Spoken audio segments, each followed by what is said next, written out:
up? Welcome back to the Section 10 Podcast, episode 481, presented by Underdog Fantasy. It is the home of your 42-36 third place Boston Red Sox. My name is Jared Carrabis, and I am a certified G and a bona fide stud, and you can't teach that. And this right here, this is Coley Mick, and he's 7 foot tall, and you can't teach that. And this right here, this is Tyler Milliken, and he killed his dog Bullet, and you can't teach that. Bada boom, realest guys in the room. Steve, how you doing? Ooh, what up, Section 10 in the building? In the mother fucking building.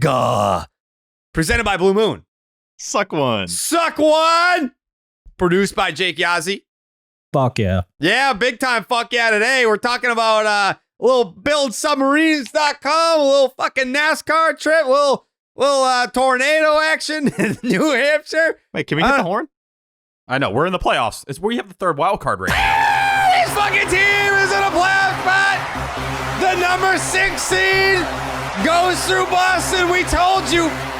We tried to tell you. You want to talk wild card? You can't talk wild card without talking about the Sox. You can't talk October without talking Guppies. You can't talk postseason without talking ketchup. This is, hey, listen, we're not going to get ahead of ourselves here. We don't jump ahead when we talk about the series. We're not going to jump ahead and start talking about postseason baseball that much. But we got to talk about it a little bit. I saw some fucking idiot online earlier was saying how, Tyler, make Jared apologize for how he talked about the Sox before. I'm pretty sure I was the first one to say the 6th seed goes through Boston. I did a whole fucking spiel about, hey, is this a playoff team? That was me. That was me. Like, and you were dead serious. Everything I said was right, Steve. I don't know. I don't know how else to bring that up. Well, you might have been wrong. That's the thing. This might be a 5 seed all right, team. You know what, Steve? I'm saying they're playing 5 seed. All right. But I'm just saying, if the Red Sox don't make the playoffs, like, hand up, I was wrong. But I was the first person to say that they were going to make the playoffs. Okay. So they're playing 6 seed ball right now. They're playing 6 seed ball. No, I will not apologize for talking about how they were a 500 team when their fucking record was 500. Like, what do you want me to say? Well, like, when the Red Sox are a 500 team, you want me to be like, this team championship. Like, I see it. I see the vision. No, like when they start playing like a non-500 team, when they started playing 600 ball, 6 seed ball. I mean, they're playing better than 600 ball, if we're being honest. Yeah. But they started playing some 6 seed ball. And next thing you know, it's like, yeah, like we were way ahead of the curve on the Red Sox being a fucking playoff team this year. Jesus Christ. You know what I mean? When you want to have the conversation, you could admit I'm excited. You know what? Like, I'm excited for to be talking Red Sox for the first time. I mean, not just this podcast being the first time. I'm saying, like, you know, the past few series here, like going back to the Phils, dude, like that series. It's been fun. It's been fun. And I'm not trying to, like, I don't believe in no jinxes. I don't believe in no damn curses, but I'm just trying to enjoy it while we have it. Cause I know that you can snap your fingers and next thing you know, it's 3 years of purgatory. Like, we haven't had exciting, maybe playoff implication baseball in quite some time. Maybe. Maybe what? Definitely. You said maybe. Maybe what? They're the ALCS Sox. We dubbed them such. I'm not. I just don't want to deal with the people that are like, oh, you're jinxing it. You're jinxing the Red Sox. You can't talk about the playoffs yet. Don't jinx it. I'm getting a little worried that they're about to be playing too good. Yeah, because we don't want the 5. I don't want the 5. Yeah, I don't want the 1 or the 5. Those are the seeds you want to avoid. I don't want if they're the 5, they got to go to Baltimore or granted, it's probably the Yankees, right? Yeah, the Yankees are. Yeah, they don't have what it takes. Actually, maybe I do want the 5 seed. Yeah, then they'll get the Yankees and then beat them in New York. It depends. We don't know the matchups. It's, you know, it's not Orioles about the are winning seeds. the AL East. Yeah, it's not about the seeds. I don't want the Orioles because then that's when you get Baltimore. That's when the run is over because we already said 0-6, I believe, in the ALCS against the Red Sox. They have no chance against the Orioles. They can beat the Yankees. They can beat the Mariners. Oh, they will beat the Yankees. Yeah. Yeah, I think the Yankees might now be the wild card matchup. Keep an eye out on that. Yeah. I mean, they're awful. We broke the Yankees. Not enough people are talking about 3-7. They dropped another series again tonight. Yes, Jared? Not a lot of people are talking about how the Yankees' tailspin began the second that Garrett Cole came back. It is true. It's true. It's a good point. No, because it happened before that. He didn't face us. Yeah. But he was in the dugout. He was in the dugout. Yeah. He was in the dugout. He's been in the dugout all year. Yeah, but it was more part of the reason. He was really in the dugout in that Red Sox series. He was like on the top. He was on the top step of the dugout. Yeah, before it was like end of the dugout. Yeah, he was in the. He was ready medically to come back in that Red Sox series. I tweeted it. They cowered. They were big cowards about him. They said, if we bring you back at Fenway, you may go right seppuku back yourself right on the mound. Like, this may end permanently for you. We can't do that. We're going to have you come back in the Orioles series. You're going to lose that game, because they're cowards and they knew it was going to happen. So that's why it's like, yeah, it is Garrett Cole's fault. No doubt we're on the same page there. But it's because he was a coward not facing the Red Sox in Boston, because he knew how that would end. I mean, it's kind of undeniable. He, I mean, seriously, he was like, you're medically cleared to pitch on Wednesday, but not on fucking whatever it was. Was that a weekend series? When did he come back? He came back on Wednesday. Like Friday. It was yeah, he was ready. Yeah, he was definitely ready. Like, oh no, I've been on the sideline for 3 months. It hurts too much to pitch on Sunday, but Wednesday's I'm 100% Wednesday. I'm not even close on Sunday, but I'll be there by Wednesday. Yeah. That was 100% intentional, that they did not want Garrett Cole's first start back to be against the Boston Red Sox, especially at Fenway Park, coming off a series where they fucking kicked the shit out of the Phillies. You kidding me? The best team in baseball? No one's talking about that, by the way. Nope. And I'm glad people are sleeping on us. I'm excited about that as well. The Boston Red Sox right now, I don't even know what to think of this. There's 6 games over 500. Who the fuck do we think we are? Yeah, being first 6 games over. Again, yeah. Don't be too good now. Come on now. Yeah, come on Let's now. not get too good. Come on now. Let's be reasonable about this. Tyler, I don't know if this is a hand raise show for you today. Every time you do it, I am a little it's concerned. like Japanese porn. Like, it's very pixelated every time you raise that hand. I've lost you guys 3 times already in about 3 minutes. But I will say, for the people who are mad, if you're like watching the standings right now, you need to watch the standings. This isn't about September. I'm not worried about September. It's about what's heading up until the trade deadline. So really, we're talking, 6 weeks here? Not even 5 weeks at this point. No, 5. Where you need to sit and watch these standings, because every single win. What if I stand and watch the standings? You could do that as well. You could do whatever you want. Okay. All right. That's good. I'm just asking. They are, after all, the standings. Not the sittings. Folks, you shitting me with that? That was a bar. Yeah, I know. It's like, I'm unreasonably happy and genuinely happy that we're single-digit games behind first place. Yeah, it's 9. That's, and it might be 8, because I don't think they've updated the Yankees record after they lost again tonight, because they snake in their back. When the Yankees came to town, it didn't feel accurate. Like, the Sox were 14 back. I'm like, that's not right. It was kind of like Rafaela hitting 208. I'm like, someone's messing this up, and we all know it. But now it's like, okay, now it's not, I don't want to say it's within reach, but it at least feels more reasonable considering what they've done this season. Yeah, I mean, not to like jump ahead by looking at the standings. We said we weren't going to do that, but the Red Sox are unequivocally the best team in the AL East.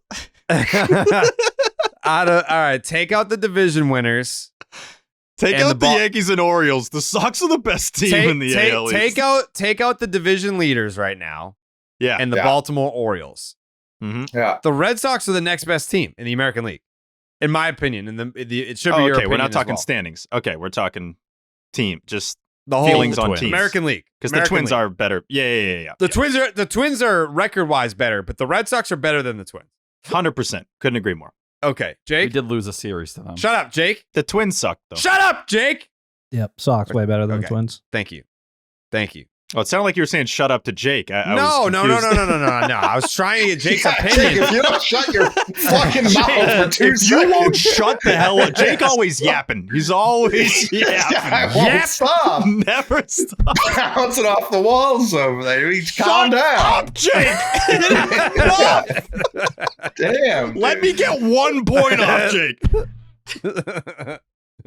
I will say, the twins of like the whole rest of my life, yeah, they fucking suck. The Royce Lewis twins, they got Nora. Yeah. They've got, as the kids say, they've got Nora. Talk about someone that needs to be saved. Get this man on a real baseball team. I don't know how many Twins fans listen to this show. I'm going to venture to guess it's 3. Okay. You guys listen up. That's such a specific number of people. Listen up, guys. Listen up. Royce Lewis, great player. Minnesota Twins in 2024, not a great team. Okay, just step aside. Just step aside. It's not your year, dude. Like, it's not your year to be the 6th seed in the wild card. They're the number 5, and like we're gonna have this conversation as the season plays out. We're not even in the second half yet, but whatever that wild card matchup is, just I don't want to play the Orioles that soon. I'm fine with playing the Orioles in the ALCS. I'm not looking for an easy path to the World Series. That's not what I'm saying. I'm not saying like, oh yeah, like what happens if we get the Royals in the ALCS? Then it's like, all right, yeah, like that's kind of like a cookie cutter, cakewalk, little pussy path to the World Series. I'm not looking for as that. the analysts, the national analysts always say that. Exactly. Yeah, so like I'm not trying to duck the Orioles. I just don't want them right away. Like give us a round or two. You know what I'm saying? And by the way, when that ALCS happens, we will be doing a live show in Baltimore. So just letting you guys know, enough people could go there and show up. We're going to go to Baltimore. We're going to be do in a live show Baltimore there for that. Yeah, we're going to be at both. Tyler says no. Where are we doing? Why, Tyler? I'm not allowed in Baltimore. Oh, what did you do? Why? No, Tyler. There's a lot going on in Baltimore. It seems like a dangerous climate. I don't know if I should be heading to it. What do you mean? Did you pee or poo in public, Tyler? Yeah, what do you mean? Why aren't you not specifically in Baltimore? I've never even been to Maryland. So then why aren't you allowed there? What are you talking about? It just seems like a dangerous location. They have a lot of issues going on in But Baltimore. who said you I don't weren't know if you've seen allowed? the news. Who said you weren't allowed?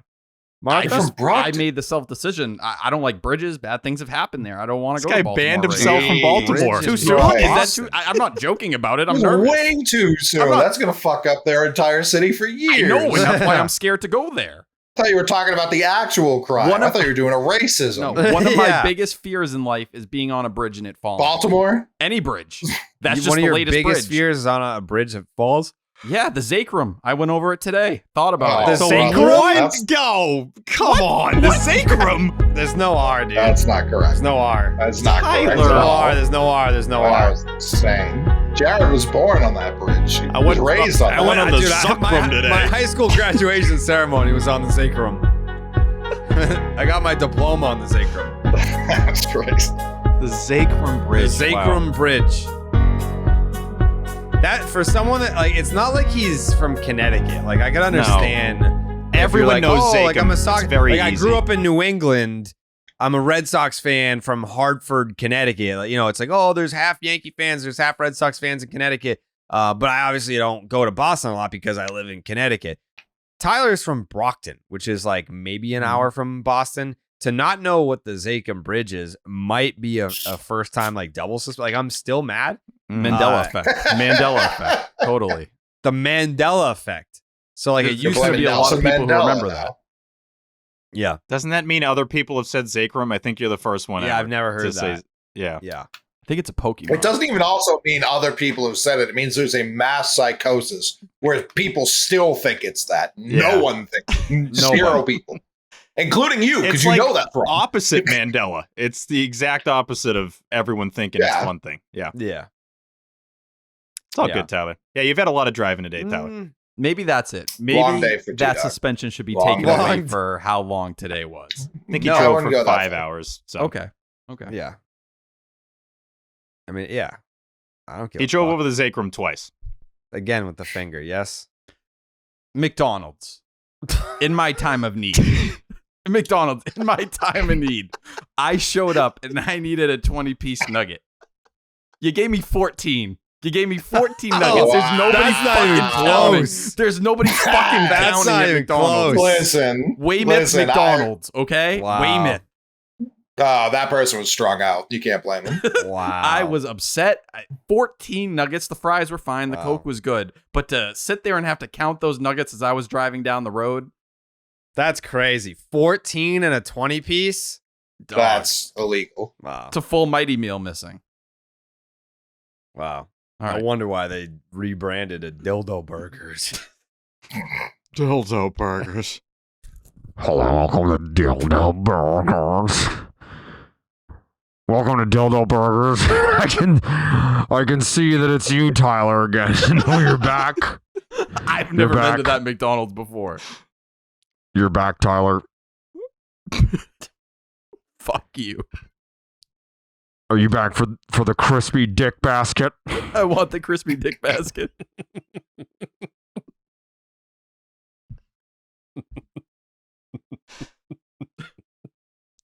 You guys have sauce options? I eat my nuggets naked. I mean, no, that's your choice. That's your choice. Just like Underdog Fantasy should be your choice. Mhm. Yeah. The MLB season is in full swing, and Underdog Fantasy wants to make it a lot more interesting. Underdog Fantasy is the easiest place to play fantasy sports. Playing their pick'em game is as simple as selecting higher or lower on player stats, strikeouts, total bases, home runs, and so much more. Make entries of all baseball or mix and match across your other favorite sports. You can win up to 100 times your money, and it's a ton of fun. We are just mere weeks away from the home run derby. Coley, do you feel like you feel sad about not participating in the home run derby? Extremely, yeah. Where do you think you would finish if you were in this field? How big's the field, Jared? So I talked to Blattman about this, and we originally Say a way longer answer. You than I meant anticipated. people, right? Not the actual field. Yeah, how many people are in it in the I thought competition? I Yeah. thought You you thought were asking me baseball about field. the fence. Yep. Yeah, 8. 8. Jared's like, Who's it all pitching? started back in 1920. I mean, that's not on me. The That's first not me. ever You said home run derby. I mean, you said how big's the field? We're talking about well, a you home just run said derby. field. You just said field. Yeah, you had said field. Yeah, but then you're like, how big's the field? I was saying in what position? Jake. Who's on the Jake. Who's on the bump? Jake, was that Jake, confusing? shut up, Jake, dude. Jake. Stop. Was that confusing or no? Coley? Coley, Jake.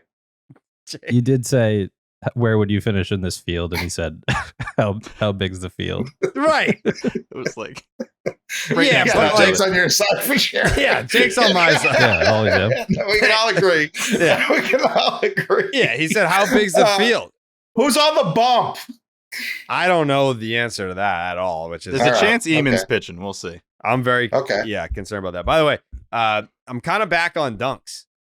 New York changed Love that. me. Like I was a dunks guy my whole life. Moved to Manhattan. 2019, I started dabbling in dunks and Starbucks, Bucks. the Bucks, and I kind of never went back. And then now, like, there's a Dunkin' Donuts at the end of my street, so it's like I'll go to Starbucks most of the time because it's good.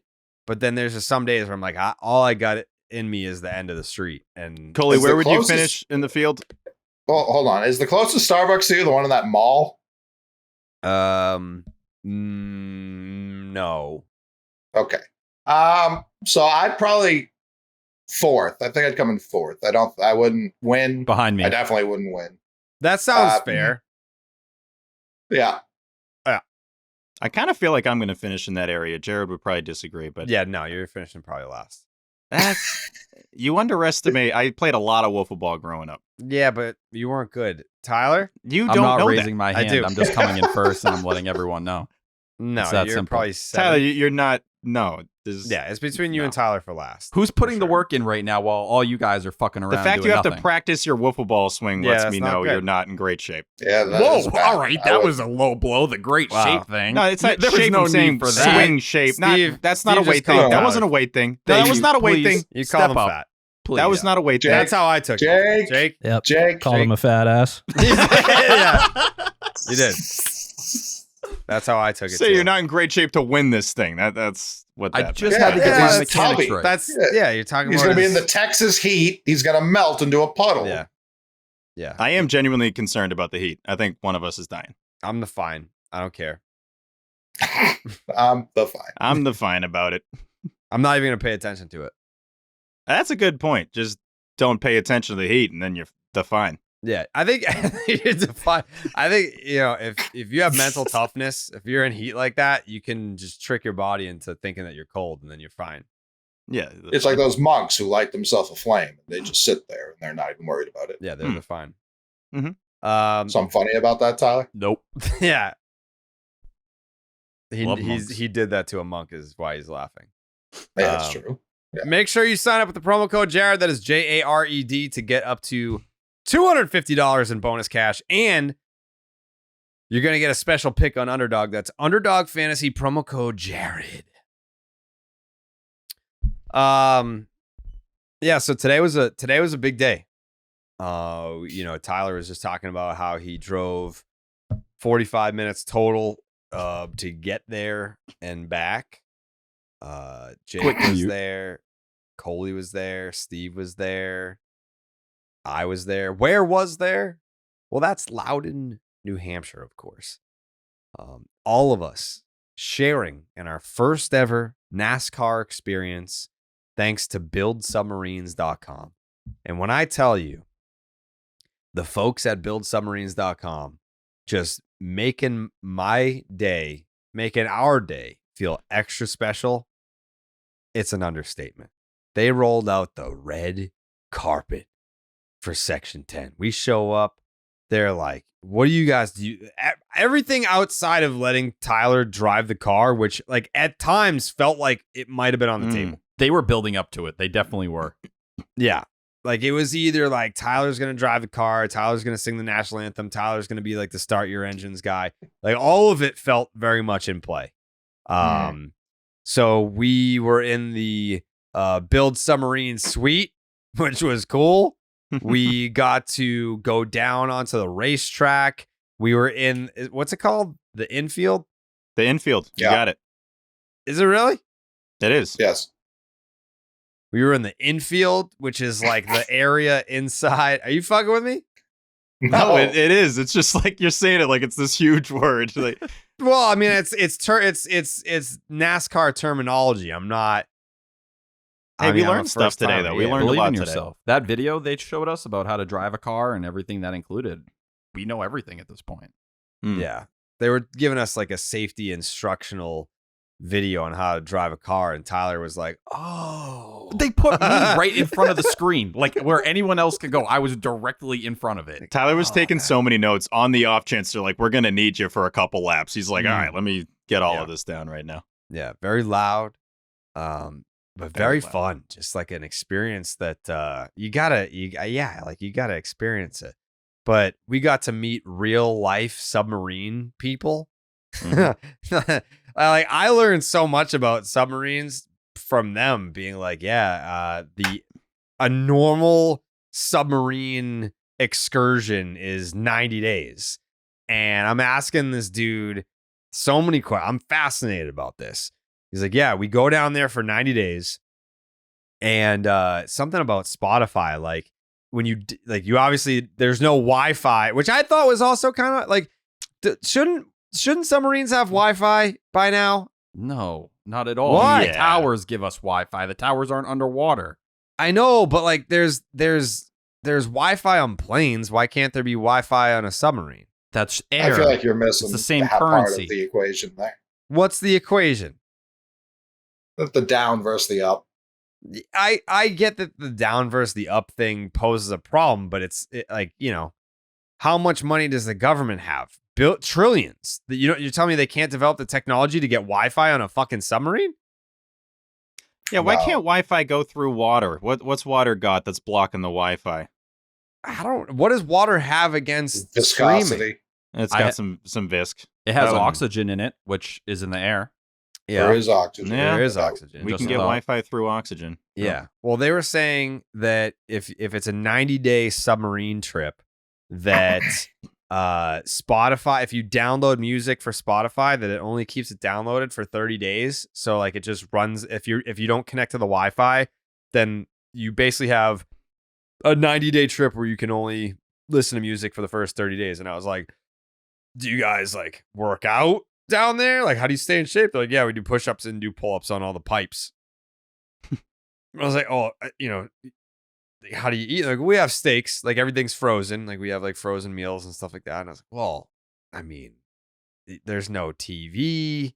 Like they can't stream nothing. Like I guess you can download movies. So they have like CD players and they have CD players and they have DVD players. That's how they watch movies and keep busy. They play cards.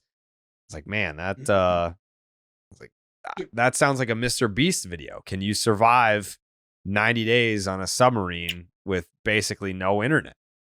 You talk about just another common W for Apple Music, where you can download music and have it there for eternity. You can also, like, I don't know if people know this, you can buy music on your phone. Like, I know people don't like to buy music for whatever reason, but you can just buy the album and download it. And Spotify or Apple can't say fucking dick about shit. Yeah. Well, either way, You're forgetting one thing. I definitely would not. Or I forget. You forget. This guy. They did say that multiple people. It would be funny if you say you're forgetting something and that actually was all, and you just gotta figure it out. Yeah. Figure out what you're forgetting because you're forgetting something. What did I forget, Tyler? You didn't hear it? No, so we're laughing at you. I just said it. All right, well, say it again. So they had made it clear, multiple guys weighed in, especially the dude who likes the Sea Dogs games. They were real Red Sox fans. They said I would be best built to survive in a submarine. They could picture me. Why? Because your body would eat itself? They just seemed like, I think it was my charisma and my natural, like, born ability to lead. You don't. Should we talk about his leadership that we watched? Oh on my full display? God. Oh my God. All right. So the Savannah Bananas vlog is coming out, I believe, Tuesday. That is the second vlog that we've done, like in the Wild Section 10. First one was obviously when we went to Portland to interview the Big Four, which is now the Big Three, now that Nick York is in Worcester. We did a Savannah Bananas vlog. That's coming out Tuesday. This video, I mean, we did a ton of shit at this NASCAR event, but maybe the highlight of this video is the second we walked in, me, Steve, Coley, Jake, we get through security, no problem, no issues. And Strolled in the place. I mean, they were like, bring in whatever weapons you want. Like they didn't care. No pat downs, no nothing. They said, don't even take anything out of your pocket. It could be metal. We don't care at all. Tyler obviously gets stopped. Don't know how, don't know why. We still don't know He didn't why. He didn't have his ticket ready. He didn't have his ticket. No, ready. he didn't have his ticket ready. Okay. Didn't The know you had second he to mentioned that when we transfer. were walking in, I'm like, this is gonna take him a long time. And Yeah, it like did. he didn't have the Ticketmaster app and all that and whatever. Employees abandoned me there as I asked for help, told me there was nothing they could do for me. They were just like, sorry, too bad. I I agree. had Not to their figure it out. problem. Yeah, I Yeah. thought I it's could not their help. problem. Yeah. Their day is going to go on with or without you getting in. So we're standing there at the entrance just waiting for Tyler to saunter in, and 10, 15 minutes go by. Then all of a sudden we just see that striped shirt that he's wearing just fucking Not the sound. just walking in. I have a good Doesn't pace. see us. Walked right by Walks us. right past us, and we're like, And we're, again, right at the entrance. Like, we're not Yeah. hiding. yeah, We're not Out in trying the to pull open. a prank. No. We're standing waiting for him. we are right Looking there. right at him. Yeah, Looking right at him. we like probably waved, and he just walks right past us, and so we just like, where's he going? Like, he's never been here. He has no clue where we're supposed to be. He doesn't have the number of the person that we're meeting with. Like, he's going somewhere. Let's follow him to see how far he'll go and how long it'll take him to notice that we're directly behind him. How long was the video, Steve? It was over 6 minutes? 6 minutes and 21 seconds until Tyler realized we were about 5 feet behind him. And the only reason why he noticed was because I was like, I'm gonna tap him on the shoulder to see if I can get away with it. I couldn't. Yeah. Like that's why he noticed that we were behind him. But if I didn't do that, we're probably still walking behind him somewhere in New Hampshire. I have the funniest thing, Tyler, the funniest thing by far. So we're doing this. I start recording thinking, all right, this will be 40, 50 seconds tops. Like he's gonna figure that we're laughing the whole time. He's gonna figure this out. And then Tyler does a U-turn and just doesn't see any of us. And we're literally right behind him. And so we all fall to the ground laughing. That doesn't trigger anything at all. He just keeps going. Dude, you were locked in. You were locked in. You were calling. You were doing everything. It was fun. No, he wasn't. That's what kills me. You were on the phone. Who were you on the phone with? Who were you on the phone with? I think he called Jake eventually. Oh, yeah. Okay. But that was like 7 minutes into this. Like the second you get in, a normal person, I would say, would go. They would cross the threshold into the place. And they would do a quick one of these.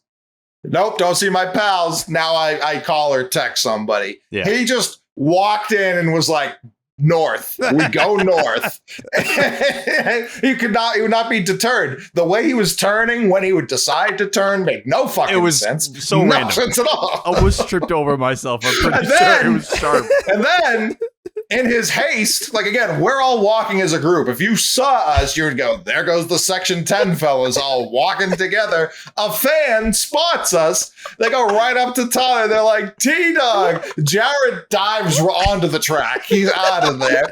And I'm like, caught. I'm like, I don't want to be a dick to this fella, but Tyler's a moron. I got to keep that up. Yeah. So I walk away. Tyler, again, after he takes a picture with this fella, I think his name was JT. Shout out JT. Yeah, shout out JT. He shakes his hand. He goes another like weird direction that only Tyler would go. Walks right past me again. JT walks up to us. He's like, hey, weird you guys ran away from Tyler. I explained to him what's going on. He was like, what a bozo. And then Jarren and Steve continued on. Do you realize we've talked about how tall Coley is? If you guys saw the picture with Matthew Judon, he's like 3 feet taller than Judon. Yeah. You know how hard it is to miss Coley Mick when he's right in front of you? That is like one of the hardest things ever. He did it 3 times. I was wearing the brightest colors I got, too. I wasn't like camoed in. And you weren't even hiding. You were just standing. He wasn't even trying to go unnoticed. Jarren dove behind a pole. And then we finally find Tyler. He goes, you wouldn't believe it. A Section 10 fan came up to me. Yeah, Tyler, we believe it. We were looking right at it the whole time, brother. Yeah. I didn't want to believe you guys had followed me because Jarren like kept saying it. I was like, oh, yeah, that's funny. This like, guy whatever. sucks, I was like, dude. that's crazy. Yeah. I was like, all right, seriously, where were you guys? And then he actually showed me the video. Yeah. I have tunnel vision. Yeah. I am locked in at all times. This guy sucks, man. If you were locked in, you would have done what Coley just said. You would have walked in, taken a look around, be like, the fellas are MIA, and I surely don't want to start walking 6 minutes in a direction that I'm gonna have to turn around and go back a different way from where I just was. It was just a bold assumption to think that we were in that direction. We were directly behind you. We were going in that direction, but that's because we were following you. I just tried to guess where I think the suites would go. Where would you end up? And that felt like the right direction. North. But it also, I mean, it says a lot about what you think of us that we would just be like, well, Tyler's not in here. Fuck him. Well, that was the first thing. I think we are closer as a group than ever. And Tyler did not even think for a second that we waited for him. He immediately was like, well, I'm clearly on my own at this point. I'm like, come on, T-Dog. I would never abandon you.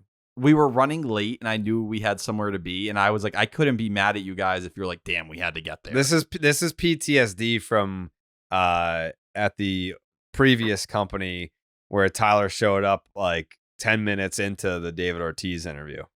A little bit. Maybe that is what it is. That might be part of it. You're like, oh, like the show goes on without me. Like the precedent has been set. But I would never abandon you. Thank you. Not even like, I would at least be like, oh, we can't wait for Tyler. We're in a rush. We can at least text him. We can be like, hey, we're going to this place. Just walk straight, do this. No, you again, the not even reaching for your phone until 6 minutes into this ordeal is the most insane part. You guys were dead to me at that point. I was solo. How was I going to survive? What was Tyler going to do? I almost stopped and got chicken tenders. Like, I thought about it. I was like, well, that would have been all time. All time. If we were behind you in line, you're like, yeah, I'll get the barbecue sauce. Like, this guy, man. Can't do it. Crazy. Dude, Jared, you alluded to it earlier. What was her name that was with us the whole time bringing us? Was it Caitlin? Caitlin. Yeah. MVP of the day. Also, Caitlin Steve with a K. with BuildSubmarines.com was great as well. I've never known what it's like to feel like, I don't know, the president or maybe like the best player in a league or something like that. We all were treated like we were the president of the United States today. When we walked into the suite, the Build Submarine suite, you would think that we are the owners of BuildSubmarines.com. Like, we created this entire thing. The access they gave us was insane. The way they treated us, the food was great. Everything could not have been better. They did a phenomenal job from start to finish. BuildSubmarines.com treated us like the Red Sox treat Alex Cooper. It was phenomenal. I mean, it was, yeah, we got the Cooper treatment. Yeah. Absolutely. Yeah, they absolutely treated us like 10 stars. 10 stars today. I was very happy. I know this doesn't make the video because Eamon told me he didn't know it was coming and he was in the midst of setting up. Oh, yeah. This is so good. We were like, they teach the drivers how to drive before the race or something. I still don't know what that was. They play him a 4-minute video about how to like be a NASCAR driver. They were like, you got to put your steering wheel on. They're like, Yeah. that's a good call. You That's got a to great keep call. turning I that. forgot You go that. right, you're screwed. It was the equivalent of like having the Red Sox and the Cardinals in a boardroom before the 2004 World Series being like, when you get to 3 balls, if there's a pitch outside the zone, that's a walk. This is how you hold a 2-seam fastball. Yeah. Yeah. It was We play genuinely one of 9 the innings. craziest If things. it's tied after 9 innings, we do this thing called extra innings. There's 3 outs per inning. Every driver was in there, like paying attention. I couldn't believe it. But they have like the chaplain come out and they do all this. The governor speaks and all this shit. And at one point, they're like, and we'd like to thank our special guests today. There's multiple. There's the guy who does the Bruins anthem. I don't remember his name right now. Todd Angellini. Yep. So he's Todd Angellini. Todd Zakem Angellini. He was sitting in there. He looked great. Bob Dalabuzzo. Matthew Udon was in there.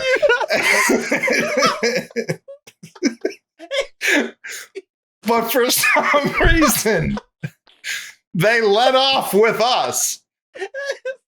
They go. Special guest Carl Espinoza over here. What's his actual name? Because you both said it at the same time. It's Todd Angeli. All right, so Todd Angelini's in there. Yeah. David Ortizano. I mean, he's a big Italian fella, obviously. His last name's clearly Angelini. I don't know what you two are talking about.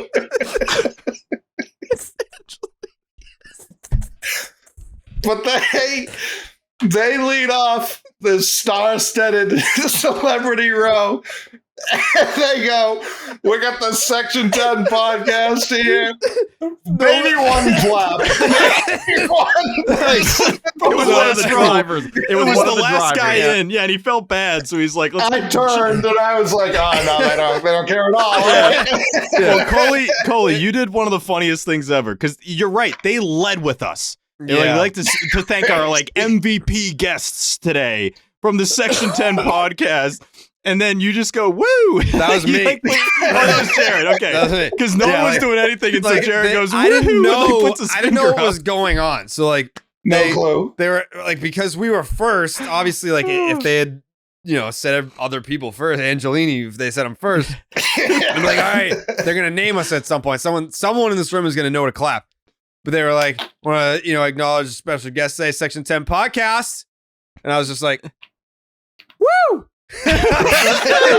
Did you put your finger up? It was as if they were like, That was me. I was okay. like, It was like they were taking attendance. Section 10 podcast. Woo, over here. yeah.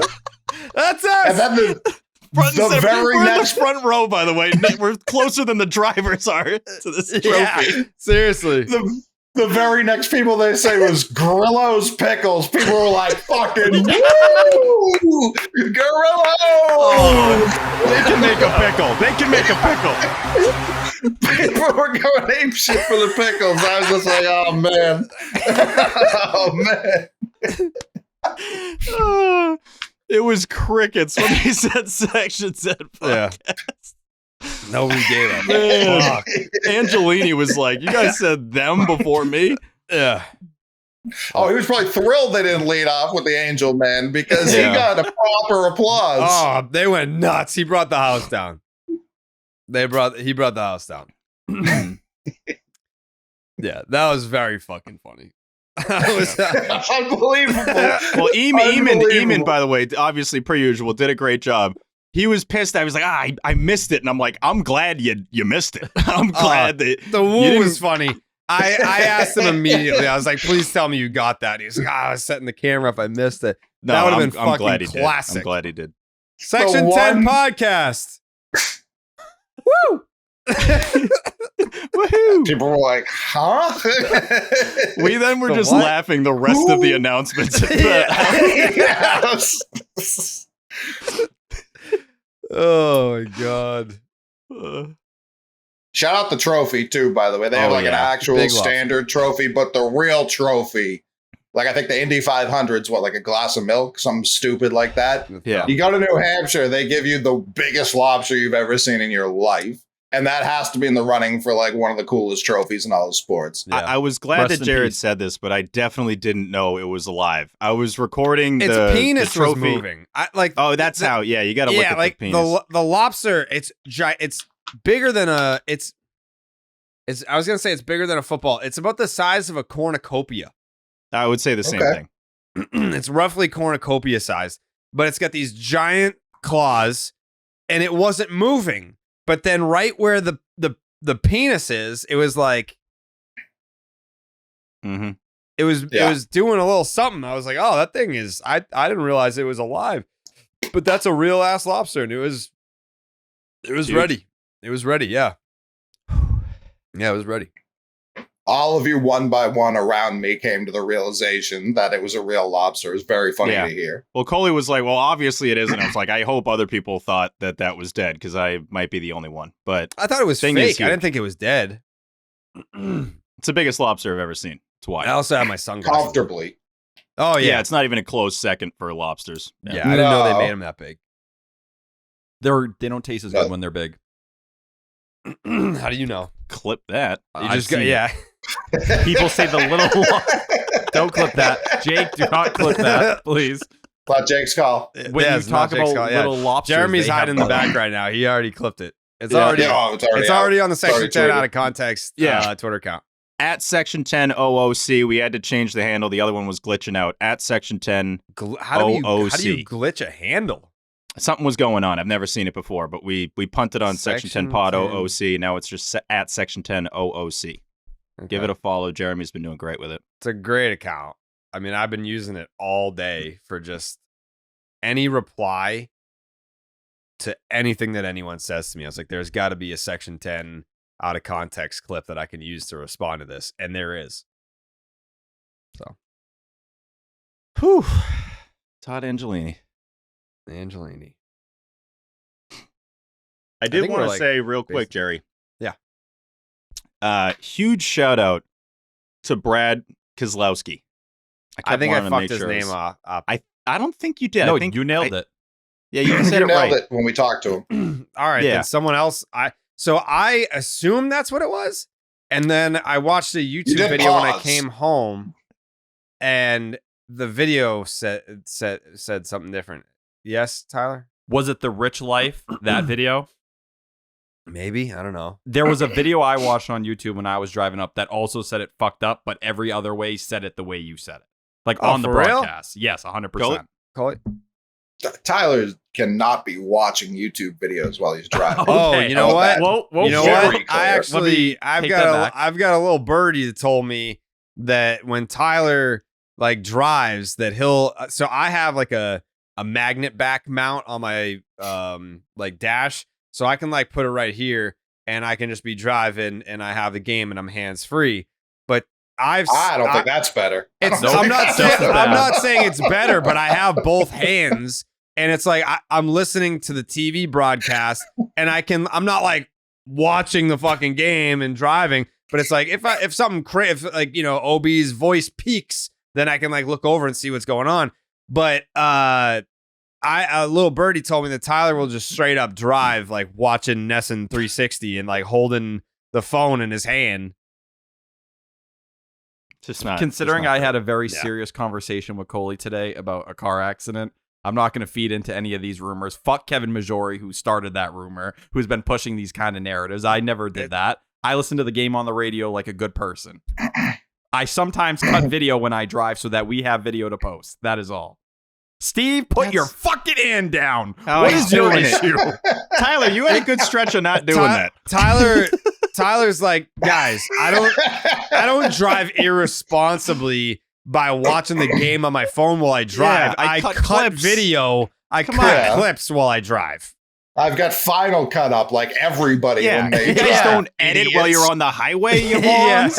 You people fucking retired. What's going Yeah. on here? Never gone over the Zakrum and cut a promo. Like, Yeah. the hell's wrong with you? Zakrum. What I wanted to say real quick Yeah. about, and Jared, when you are mentioning how to pronounce his name, I noticed, correct me if I'm wrong here, when we started the interview with him, Yeah. did you kind of do like a Brakowski, kind of like try to like sneak the name in there because you weren't 100% on how to pronounce it? No, I just like. I mean, obviously, I'm not familiar with NASCAR, Yeah. and I mean, I'm also just not used to interviewing people that like I just learned their name that day. It's no disrespect; it's just not my world. He's obviously very successful in that world and a big name in that world, but it's just not my world. I just don't live in it. Yeah. So, like in my head, I was just like saying his name over and over and over again. Like you're kind of hoping that like his last name is Smith. You're just hoping for that. Oh, It's like, Brad how do you Smith, we fuck would have that up? crushed that. Yeah. Yeah, but it's like Krzyzlowski. It's like it's hard to like you can know it, but it's not hard to like. I mean, it's not easy to spit out. You know. I wanted to just say credit to him because for a guy that was racing in the race, you would have never known. When we got to the suite, he was kind of giving a whole presentation, being very nice and kind to people that were probably there for the first time. He was saying, hey, if you're here for the first time, I can answer any questions. He kind of opened the floor and everything. He was great with us. The interview he did with us, he gave us some really good answers. Super laid back, super calm, super chill. To the point where, obviously, this is kind of a newer event for us. Like, we haven't done NASCAR, so I'm glad we got to do it today. It hit me mid-interview. I'm like, is he actually racing today? Like, is he going to be in that car and going around the track at 150 miles an hour?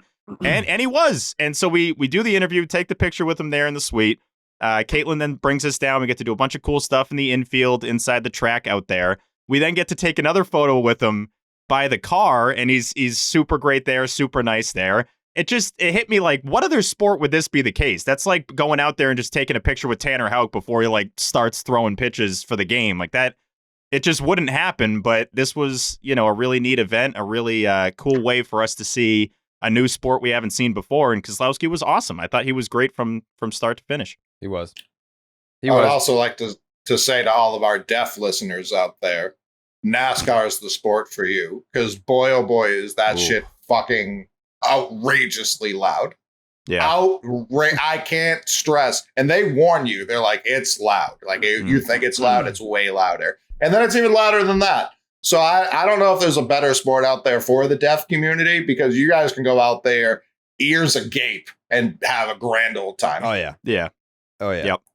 Yep.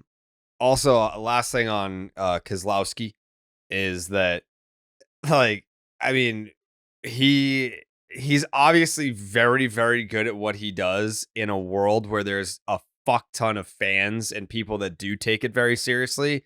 So for him on the day of the race to sit down with us and answer questions about like what would you do in a submarine and shit? Like could you imagine Josh Beckett doing an interview on the day that he's pitching and be like, so Josh Beckett, like, you could build a submarine, you need 4 of your teammates to do it, who are you picking? He'd be like, go fuck yourselves.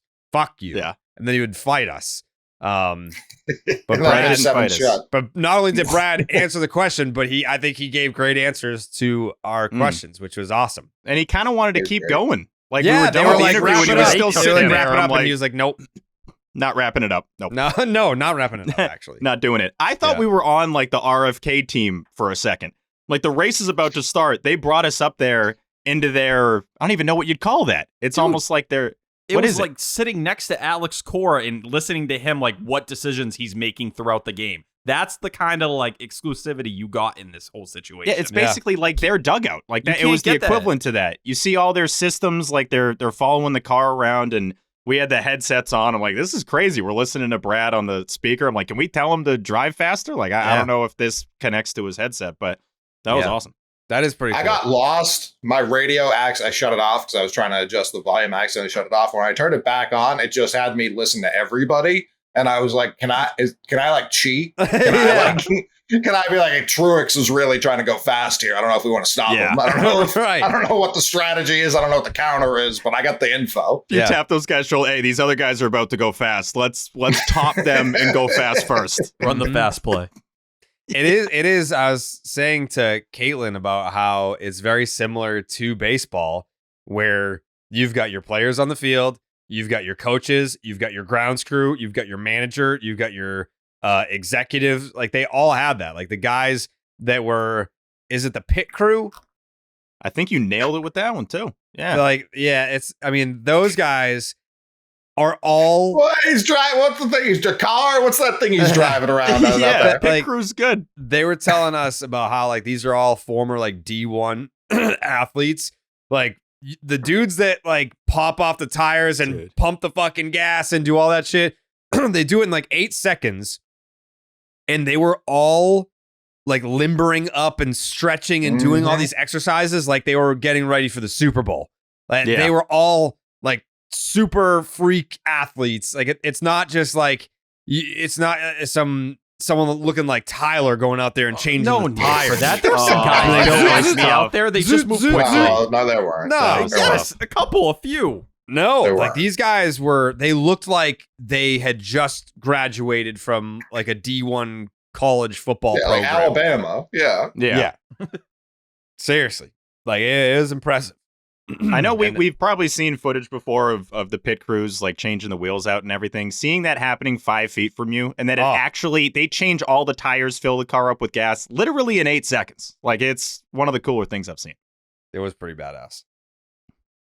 It was badass. Some of the stretches that guy was doing. I know Coley said it's like the Prescott. He was doing like Dak Prescott. Throwing ass. Throwing a lot of ass. We this entire conversation about the day, and we left out the craziest thing to happen or be said to us. I don't even know. Yeah. You were there for this, Steve? I thought I think so. We were told they're just listening to Section 10 in the fucking Pentagon. Oh. Yeah. They're just in the Pentagon. They're just like, wow, fucking Bobby Dahlbeck. Bobby Dahlbeck. Pray for our country. George Bush, Bobby Dahlbeck. I mean, it's the Pentagon's favorite pod, Section 10. Deeply unsettling. Deeply unsettling that they know who we are. I'm sure they've got things pointed at all of us now from space, which I don't care for. But yeah, he was one of the guys immediately was like, we heard you guys once, we sent it straight to the top. Yeah, it was a very serious tone when it was said as well. Everything else was pretty soft. And I feel like I tried to warn everyone here when we got into the submarine business. I was like, this isn't just some submarine website. Like, this isn't some hobby website. Like, this is the government. This is absolutely the government. Yeah. And then today they were just like, Biden loves the stuff, guys. He fucking loves the show. Well, I think we're in the Navy now, right? We got the coins, so I'm pretty sure we got coins. Yeah, we're all in the Navy. They were Heaviest like, coin you ever seen in Joe your life. Biden was cackling at dildo burgers. He loved that bit. He loved it. Tyler made a great point because they handed us these coins, and it was like a very official like type ceremony. Yeah. Where Well, he they said he handed has, us he has these to give coins. it to you in his hand in a handshake, or else it doesn't count, and you're not in the Navy if he doesn't do that. Right, and he gives us these, and then like he hands it to us, and it's like this is like a 7-pound coin. Yeah, And then it's kind of Tyler- like what the Power Rangers used to morph. Correct. Yeah, Mhm. it's exactly what it is. It's great morphin' call, Jerry. time. But Tyler made the great point. This guy's carrying around like 40 of these things. I don't know how tight his belt has to be tied without this thing just dragging him through the floor, because one of these is heavy as shit, let alone 20 jangling around him. Oh that this could definitely be assault with a deadly weapon if you threw something. If you It's like a threw this out. manhole cover. Yeah, it's awesome though. I'm very excited. about it. Unbelievable. Yeah. So, anyways, we're big in the Pentagon. Yeah, And we love NASCAR. I don't play dogs. 7-4. Just loves Yeah, what a day. We also, me and Jared had the same, I think all of us had this thought, but I only talked to Jared about it. The first like 5 laps, I think it was Chase Rice was like lapping everyone else. I was like, I think they can call this race. This one's over. And then I don't even think he came close to winning. I don't even think he was remotely close to winning. Yeah, that was something I learned today. Is if you get out to a big lead on lap 5, that doesn't. Of 301. 301. Yeah, that doesn't lock in the win. But mentally, I was just like, they're all just going to keep driving fast. Like, I don't think he can. Like, a guy's not going to drive faster. Like, he's kind of got this one locked up, and then he didn't. He didn't at all. Yep. That's the NASCAR life, baby. But I'm excited for this vlog. I mean, not to say I'm not excited for the Savannah Bananas vlog that's coming out on Tuesday. And I don't even think it's recency bias. I think the Build Submarines NASCAR vlog, that's going to be a good one. It's because we're all there. Apparently, Christopher Bell won, so that's going to have to be under protest because it's not Kozlowski. So Right. Doesn't count. Right. No, we it also didn't have a rain new because goal. Lasky was cutting down the nets. Yeah. We want eventually we want to have a Section 10 Build Submarines NASCAR car. Rap. That's our next goal. I'm on the The back. NASCAR merch, by the way, is just so good. Well, we're gonna have. We got to get some NASCAR Section 10 merch if that's even possible. I think what we're gonna do is have Build Submarines NASCAR Section 10 merch. Kozlowski merch. Yeah. Yeah. Yeah. Yeah. Imagine Kozlowski driving the 10 car. Oh my goodness. Need that. Just boom, right in the front. If it was just Great. like this 10, like on the hood Oof. or on the roof or something. With that sparkly 6 on it. Oof. Well, no, it'd be 10. No, I'm saying that his car is still 6. Like his number's He's 6. still number 6. Yeah. We'll but trade can't for you 10. just can't you change numbers? Like, don't you just give Probably someone not. a Rolex or something? I don't think so. Who's number 10? We'll fucking bully that guy. Who is it? Yeah, let's see. NASCAR number 10. It's like baseball number 10. Who we got? It's harder than I thought. It's 10 open. I got the support line. Noah for NASCAR. Gregson. Noah Gregson. We're coming for you. Who? No, that guy stinks. Noah Gregson. I don't know who that is, so Well, he can't be sucks. that important. Team Brad. Kozlowski is 10th right now in the NASCAR standings. all right, so he needs to. Yeah, we need to have the 10 car. It's his first season. No, Noah's out. So Get him there out of you here. Yeah, seniority, Noah. Yeah. I'm dying for a blue moon after a long day like that, though. Mhm. You go out, do a little NASCAR, do a little follow the leader, Tyler. Drive home, nearly drive into a damn tornado. Mm-hmm. I mean, me and Coley and Tyler, we got lucky. We left a little bit earlier, and then these dipshits were like, except for Jake, we're like, oh, we're gonna get stuck in traffic for 3 Dipshit, hours. sorry, we were just doing more content. We suck. What did you do? We did the team store tour. That's what we always do. What did you get? Did you buy something?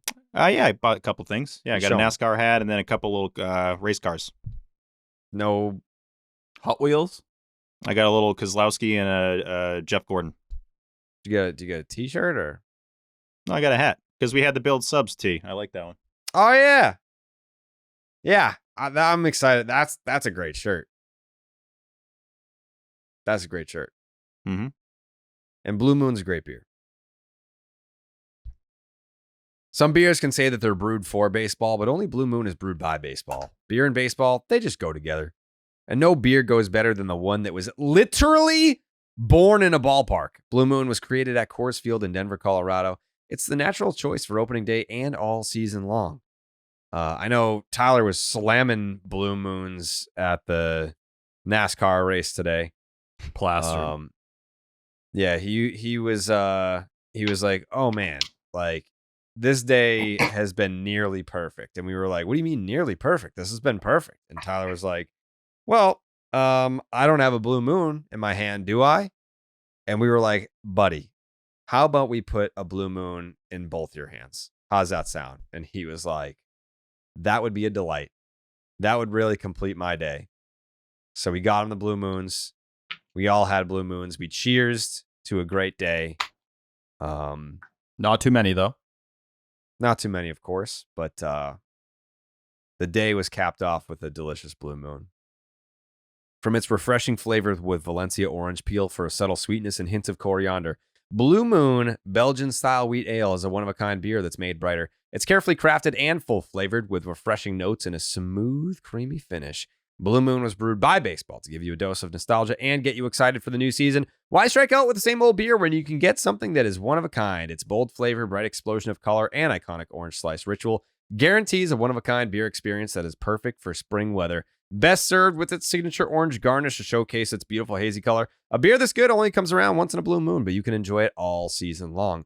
Bring the ballpark to you with Blue Moon Belgian-style wheat ale. It's a one-of-a-kind every time. Get Blue Moon delivered by visiting get.bluemoonbeer.com/Jared to see your delivery options. That is get.bluemoonbeer.com/Jared. Blue Moon, made brighter. Celebrate responsibly. Blue Moon Brewing Company, Golden, Colorado. Socks? Hell yeah. Yeah. Yeah. For me, it was the socks in this one. Mm-hmm. Not game one. I think we can skip game one, right? Who cares?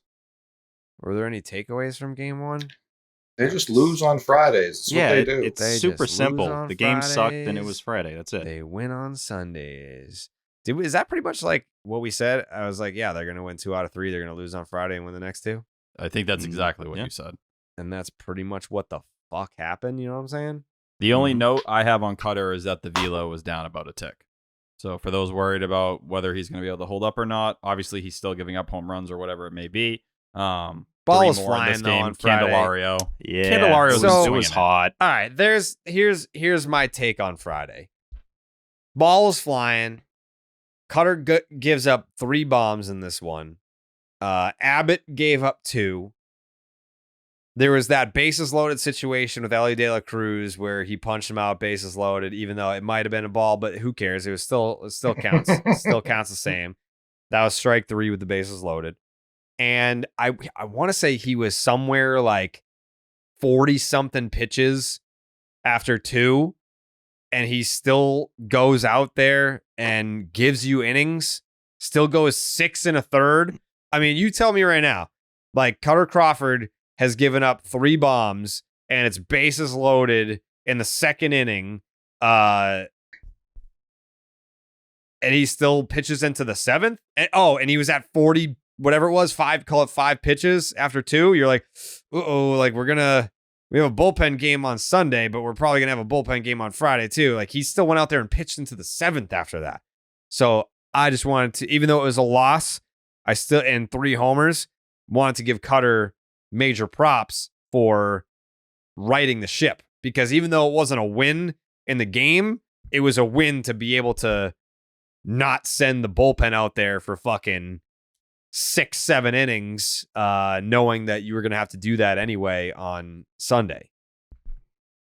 Well, and per usual, he doesn't get a lot of run support. The Red Sox do not score when Cutter Crawford is pitching. He has given up a homer in 7 straight starts, so not in love with that. He's got a 6 ERA over his last 6 starts, but doesn't really feel like that. I know Cutter's gotten rocked a few times and hasn't quite been the same pitcher recently compared to when the season started, but overall, like we mentioned, they lose on Fridays. They don't score when Cutter starts, and that's exactly what happened in Game 1. That was the most scheduled loss of all time.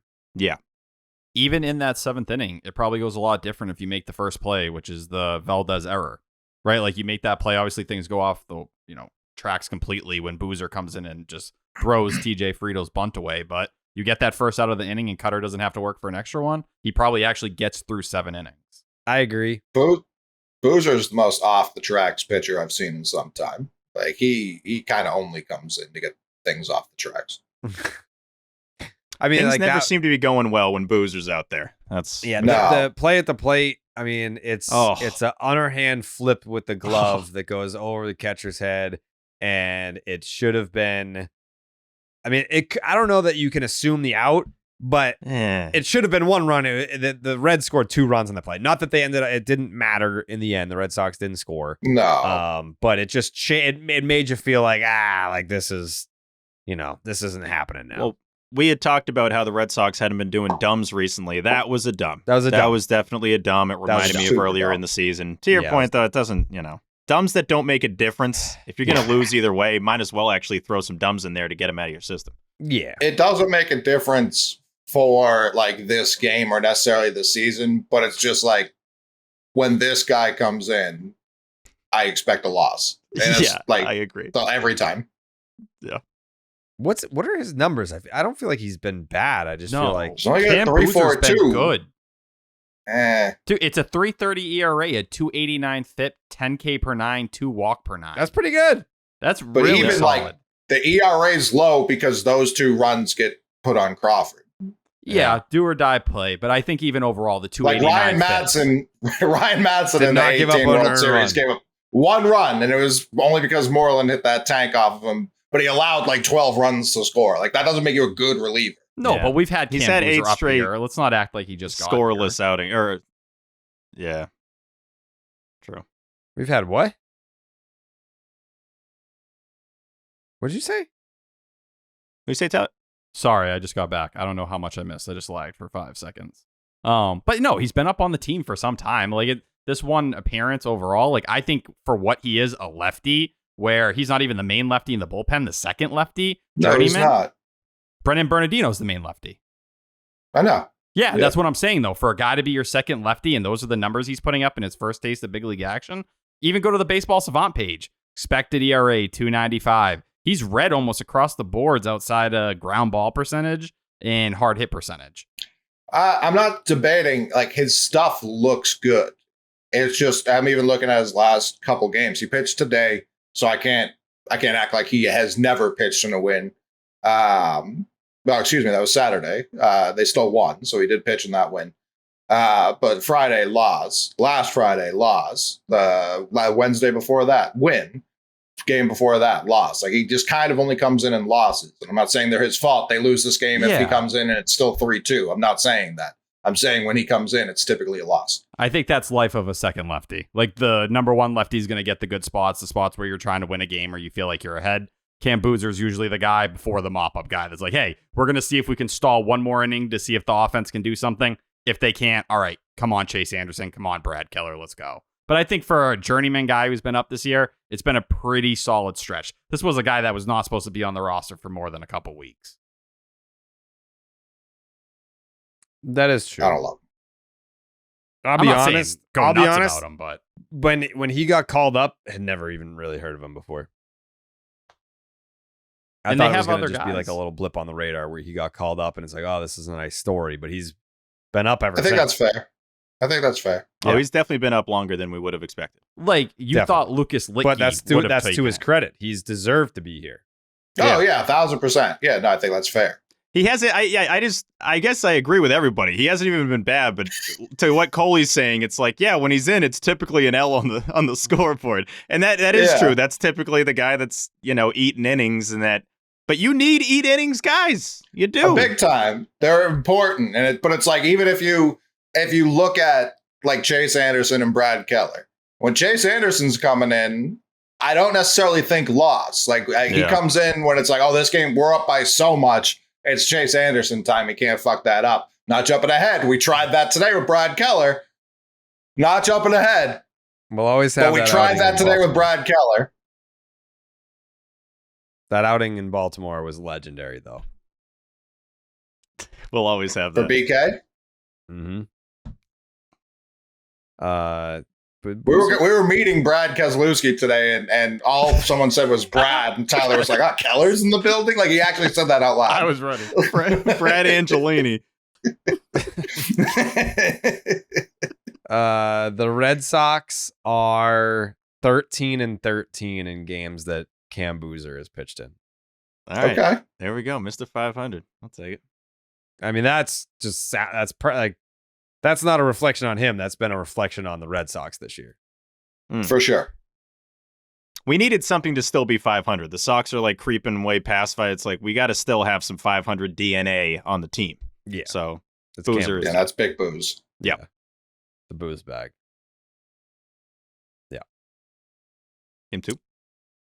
Yeah. The second game of this series was this was a Jarren Duran special. I know that Coley's in a tough spot, obviously, now with the Kenley Boys taking off. I mean, this is how many bits have caught on this year? I mean, I get it. It's like Section 10's back. People are excited, but I mean, Jesus Christ, Kenley Boys. I mean, it's taken over. They're so up. Yeah, Oh, can you always up? Never down. Never down. Well, it's not only that. Jarren Duran saving Kenley. Saving his ass. At 96 percentile above average. Respect it. Saving. Or is Kenley the best teammate in the league, and he sees Jarren Duran's 32nd in All-Star voting, and he said, "Let's get my boys some votes. Let's see what the young buck can do out there." Well, this was another game where the Red Sox decided to give up some homers. It's Nick Pivetta. It's kind of what he does. It's fine. Spencer Steer hits a 2-run tank in the first inning. You're like, not going to be a good day. Ellie De La Cruz in the third inning. Bang. We love Ellie De La Cruz in this podcast. But then you know what happened, Tyler? You know what happened? What happened? Dom Smith happened. Oh, Dom Bomb? Dom Bomb. That's what we call him. That's what you call a Dom Smith homer, a Dom Bomb. I didn't do anything wrong. I will say earlier in that day.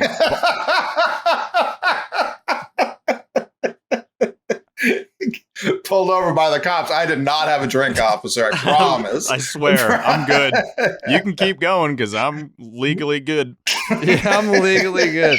I'll take a breathalyzer right now. Yeah. All the laws have been followed in this vehicle. Yeah. I've been nothing but legal today. The whole day I've been legal. The whole day just abiding. Big abide day for me. Huge. Sir, will you please, sir, step out of the car, put the Adobe Premiere down. Sir. Yeah. Sir. Yeah. It's Final Cut Pro. Is that fucking iMovie? Was the Cora Jarren thing about Saturday or Sunday? It was about Saturday. It was, Saturday. I think it was on Saturday, but about Sunday, or am I wrong? No, So it was it was- Friday going into Saturday. Exactly. On Before Friday, about Saturday's game. That's when I flip call went him out. to the office and say, hey, you get an update tomorrow. He's like, that. He knows now. I want to say, have you ever seen the Red Sox account post a swear? Obviously, they bleeped it, but I was like, oh, Sox account They getting a are- little saucy. That's what I'm saying. Like Interesting. they're like, you know what? We need to start attracting people to care about us. Like Did we influence that a little bit? Man. You got to look at the game ratings. You got to look at the fact that no one's fucking voting for the team. The All-Star game, it's like, I think we're losing them here. How do we get them back? We tweet the fuck word. Got to do it. It's just a bunch of swear videos now. They're like, this is going to get people voting. You know how we get people to pay attention to the Red Sox and vote for the All-Star team? Alex Cooper and tweeting F-bombs. That's how we do it. Well, Jared, obviously a lot of people on this roster don't really swear in interviews. I think what the Red Sox are going to do is what you did some 7 years ago and putting the bleeps in when there's not a swear. I think they might start doing that. Yeah, they might start doing that. Something to look out for. It's a great bit. What are your finer bits? Yeah. Thank you. Should just because we're here and we're talking about NESN, does this feel like a good place to mention the thing? Let's do it. I'm not trying to jump ahead or anything. No, you're jumping right in the right spot, brother. You have to jump ahead. Jumping in the present here. Yep. Okay, so cat's out of the bag. We were recording Baseball is Dead on what, Thursday? Yeah, I think it was Thursday's episode. And the news broke that the Red Sox will be doing an altcast that is being called Unobstructed Views. And it's 10 games. It's pretty much every Tuesday for the rest of the year. And I am hosting all 10 of these. Thank you. All 10 of these. Play the applause, please. Thank you. You're too humble to Bobby Dahlbeck. Bobby Dahlbeck. All 10 of these broadcasts, which is very cool. I mean, it's very cool. Yeah, I will say this before I get into like details about everything. I was doing like a interview about it, and I'm not a big like self-reflection guy, but when I was thinking about it, I just remember when I was 18, 19 and being told like, you know, when blogging wasn't a real career path yet, and like you couldn't get a salary and benefits from doing that. It was the Globe or the Herald or the Providence Journal. And if you wanted to become a Red Sox writer, you had to give up being a fan. It was like, yeah, like that's, you know, we're objective. It's a newspaper. We have a reputation here. So we're not going to hire a fan to write like a fan. And luckily, Barstool did not feel that way. So I got my start being able to blog and write about the Red Sox and have a salary and benefits after a little while to do that for a living. And to, I guess, kind of, maybe not really be the first, but definitely the most read Red Sox writer. Is that fair, Coley? Yeah. I would say so. With Barstool's platform, yeah, I would say I got to a point after being told you can't be a fan and a writer at the same time to the most read Red Sox writer during those years. Then it was kind of like, well, you know, there's still no place for fans in the mainstream media. So it's like, all right, well, along comes Section 10, which we all know is the most listened to Red Sox podcast in the world. That's a pretty big deal to us. And then, you know, I feel like this opportunity with NESN, their broadcasters are, you know, either former Red Sox players or they are broadcast journalism majors and graduates and all this, which, I mean, they're all great. I mean, that's why we love the Sean McDonoughs and the Jerry Remys and the Don Orsillos and the Dave O'Briens and all the ex-players that have come through the NESN booth over the last few years. They all do a great job. But it was kind of like, yeah, we want Jared to be a Red Sox broadcaster. We want him to be talking over these games, but like he just doesn't fit with how it goes. Like you don't fit into that. That's all I've been told ever since I started. Is like, yeah, like, you know, I guess people like you, but like you don't fit into the mold of the traditional sense. So now we basically have our own Red Sox broadcasts. Like we have our own Red Sox broadcast. It's fucking crazy. It's like, yeah, like we're not going to have you call 9 innings with OB, but we can put you on our other channel, and then you can bring your friends, and then you guys can do whatever the fuck you want. And that's basically like what the dialogue has been. So I without giving away too many details here, the first episode, I call it episode, broadcast. The first broadcast is this Tuesday. Me and Pap, there'll be a bunch of guests. I mean, I've never watched Manning cast. I'm not a football fan. If the Red Sox aren't on Sunday Night Baseball, we're usually recording Section 10. So I don't watch Sunday Night Baseball and like the A-Rod and Michael K simulcast that they do. Like, I don't really get to watch that because the only time I get to watch Sunday Night Baseball is if the Red Sox are playing. So I'm not really familiar with like the ins and outs of these other alt casts or whatever. But as far as a regional MLB alt cast, this is the first of its kind. No other team on a regional network has done an alt cast. And I'm going to say we, because I don't feel comfortable saying we have our own now, basically, which is insane. This has been kind of in the works for about a year. Like I had floated the idea last year. There was some turnover at NESN. New individuals came in and they also wanted to do this. And we got to talking about what it would look like and what it would sound like.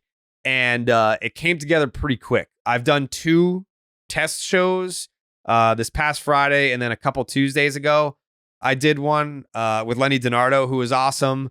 The second one, and then we had Middlebrooks and Devin Marrero.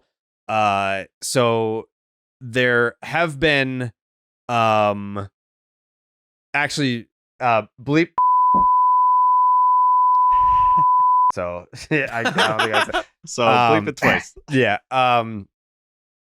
But yeah, so like we've been planning and not practicing, but like working the kinks out, and kind of like what I think the vision for it is, it's kind of gonna be like what I was doing with like Maz and Lou Merloni in 2022 and Tyler, like when we would just like stream at my apartment. But the way that it'll look is if your TV is this horizontal rectangle shape, that 90% of it will be the game, and then there'll be a box here that'll be me, and a box here that'll be Pap, and then if we have a guest, then they'll be in the middle. We're gonna have guests in studio. We're gonna have guests that are zooming in, and I'm pushing for the Section 10 crew to be there for every game.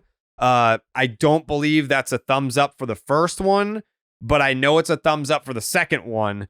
And I'm going to continue to push for like every game. Like we want all chaos. Like we want me sitting on the couch next to Pap, next to whomever. And then you've got fucking Tyler in the back, like standing in the corner because he's in timeout. And then Stephen Collier over here and Jake is over there and whatever. That's kind of what I'm angling for here. But so far, the test shows have been very good. The feedback has been very good. And I haven't done any tests with Pap. So it's like, well, I don't know like you can't exactly test him for test guy. No. Yeah, No, like test you guy. can't. It's the last thing he'd do. You're not going to be able to prepare for the unpredictability that is Jonathan Papelbon. But I'm very excited. And it's not lost on me how fucking cool it is. Like I remember in 2010 when MLB Network first came out, like I remember like looking over at my friend being like, I'm going to fucking be on that someday.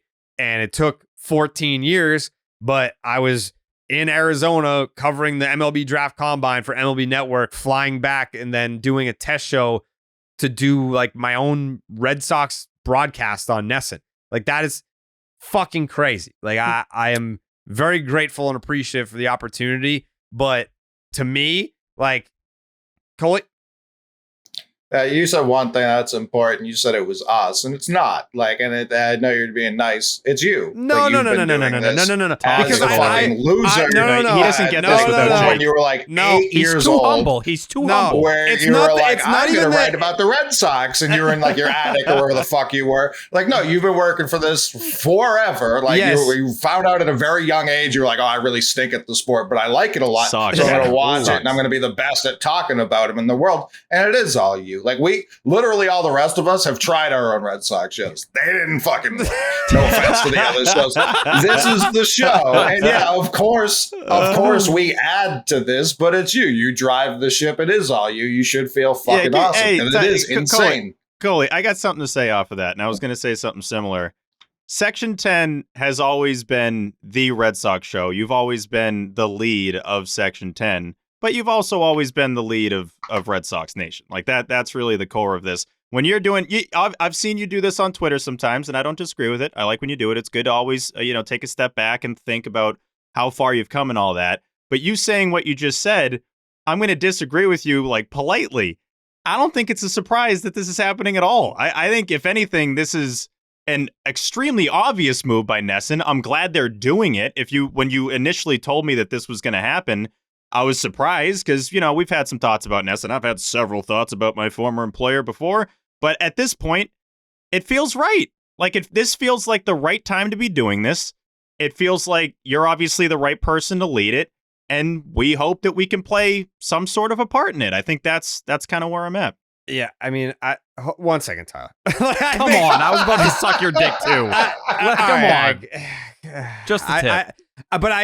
I'll let you do that. But I like humbly, I'll let you do that. But I just don't feel that way. Like I feel like my career has had so many different chapters, and it's almost like different eras.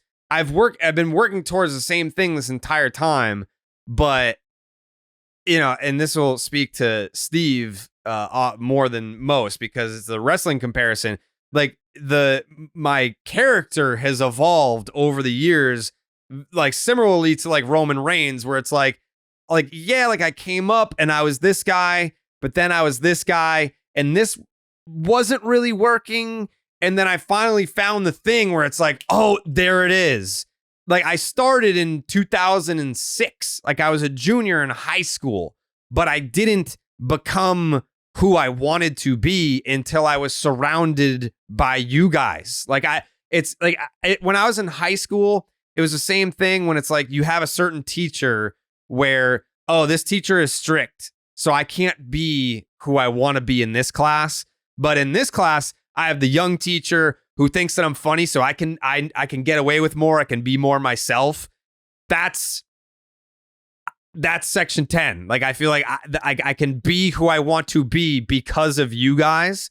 So with this alternate broadcast, I understand it's a two-way street here. Like the Red Sox are 4th in popularity right now in this market. So I get NESN being like, we got to try something new. We got to do it. How do we do it? But if you're going to knock on my door and be like, hey, we want Jared and we want what Jared brings to the table, you're not asking for Jared. You're asking for Section 10. Like, I am not the best version of myself from a Red Sox standpoint without you guys. So, I mean, that goes for all of us, though. I think that's something that what we built was Section 10, and now obviously, Tyler and Jake playing a huge role in this show. Like that's the crew. Like and Coley, I agree with what you're saying.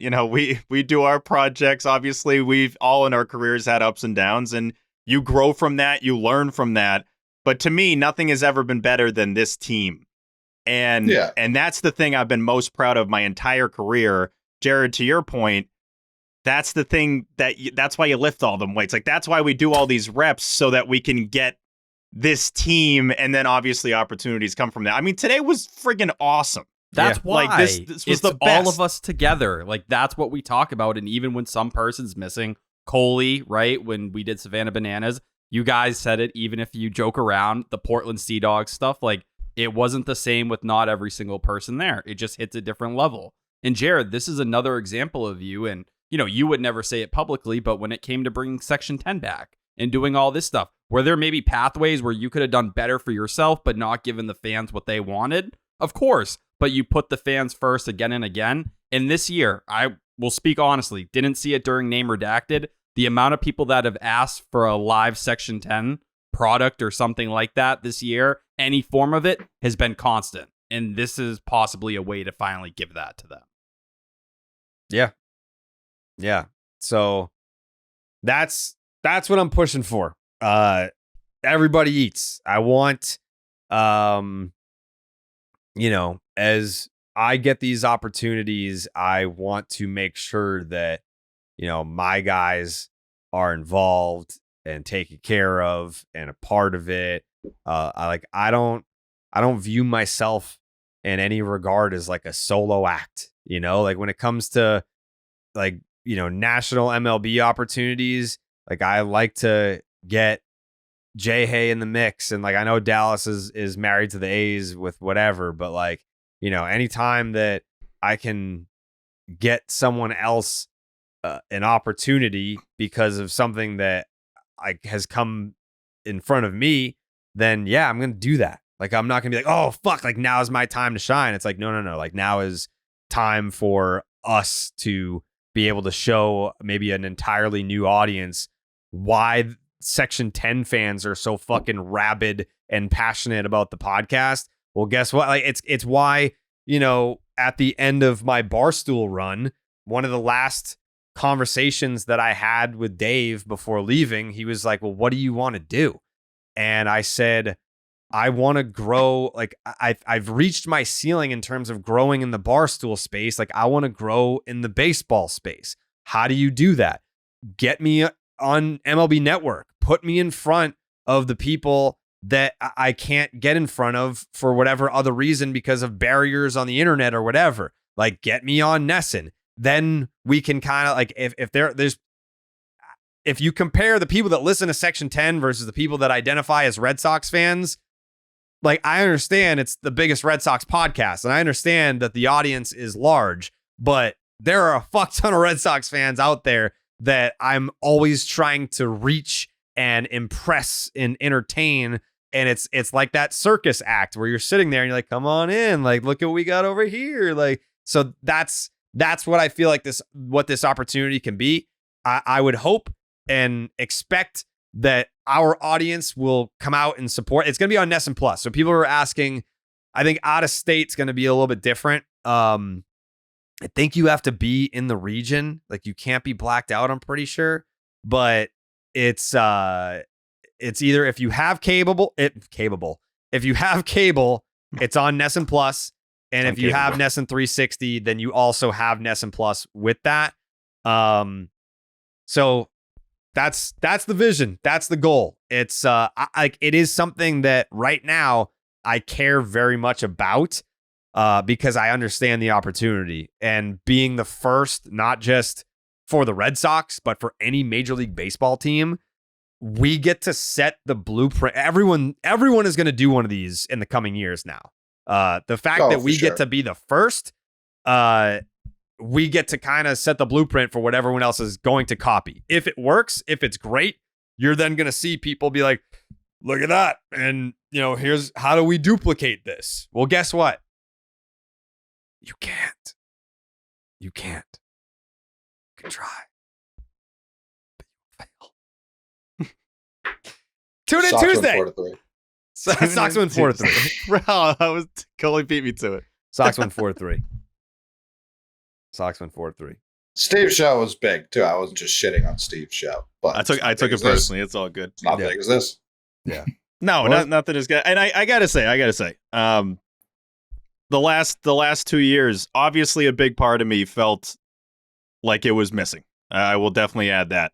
There was definitely at Fenway. There was not a time that I didn't hear, dude, miss Section 10.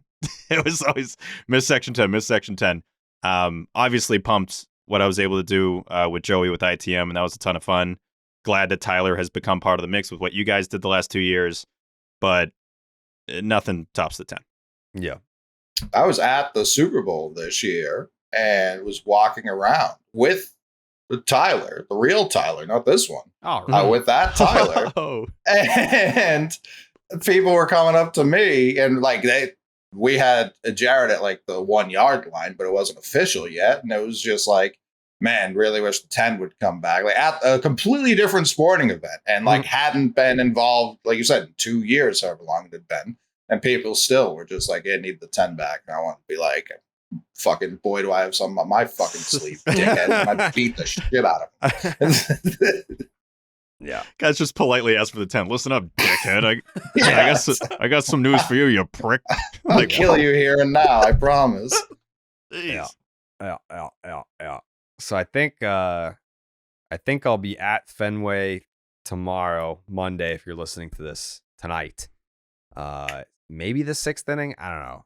They'll tell me an inning, and sometimes it changes, sometimes it doesn't. You do the bottom? Can you do the bottom, please? I mean, they do it on purpose. Okay. I feel like, but it's the Green Monster game. It's supposed to rain. Maybe, I don't know if it's Tanner Houck. Tanner Houck was the only starting pitcher that I didn't give up runs when I was in the booth last year, but it was against the Blue Jays, and then he threw up the 0. We took the picture, me, Wake, and Uke, and then the next inning he gave up 6 runs. 2024 Tanner Houck doesn't do that. That doesn't happen anymore. Too good. Listen, we have the exact same scenario again tomorrow, so let's not. I won't let it happen. Not jumping in. I stand with you, Jared. Yeah, so we'll see, but that's when we're gonna like announce it. But yeah, I'm very excited. Who knows what's gonna happen with Pat, because there's a beauty in that. You literally have no clue. Yeah, canceled week 1. We've never doesn't worked even together. get the show too. We're never getting on this. Yeah, yeah. We've never worked together. B, he's just the most unpredictable guy that there maybe ever has been. So this whole discussion about it's going to be longer than how it actually goes. They're going to 1 inning in, he's going to say something. It's like pull the plug. This can't be on television. No. Yeah, come on. Who's I was told that we can say the word shit, but we can only say it 3 times. Mm-hmm. The crazy thing about swearing on TV that I don't think most people realize is there is no rule against swearing on TV. Like, there is not actually a rule. The reason people don't swear on TV is because advertisers don't like middle American moms writing letters being like, they swore on this show at 9:30 at night. Like that, there's no actual FCC rule. It's just people don't like reading letters, people complaining, and then ad dollars get pulled. The FCC, you can absolutely swear. They don't. That's why David Ortiz, they didn't care. They were like, yeah, he blatantly swore on TV. We're gonna no one complained. Not a single person in the world complained. But didn't they make an exception? Yeah, that was like a special thing. They make a statement because they don't want to encourage more. Isn't the FCC the radio though? No, it's just federal. Yeah, it's all. Yeah, I think it's both.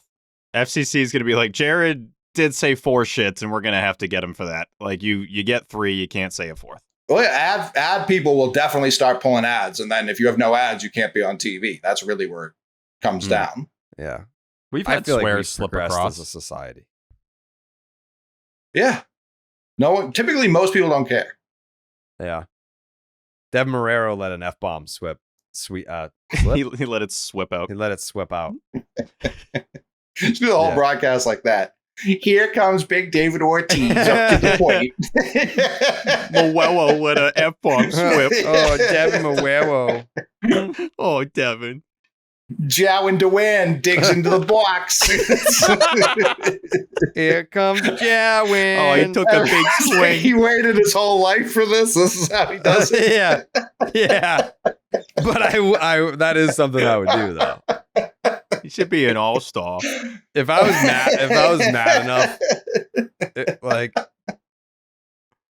oh, Garrett Cole, here he comes. He's gonna throw his real fastball.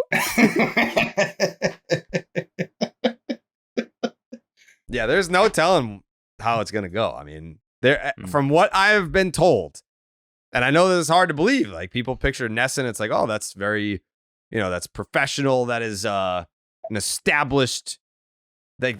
We shot a commercial with a dual script, and one of the lines in the commercial was like, my name's Jared Carabas, blah blah blah, and Nesson's gonna let me talk baseball and whatever the fuck else I want, and that's a commercial. So, listen, we might be talking baseball and gluck-glucks. Who knows? It's at this rate.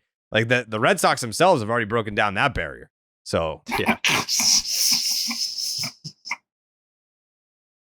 Red Sox win 4-3. Yeah. Mm-hmm. Yeah. Save by? Candy boys up. Never down. Never down. Never down.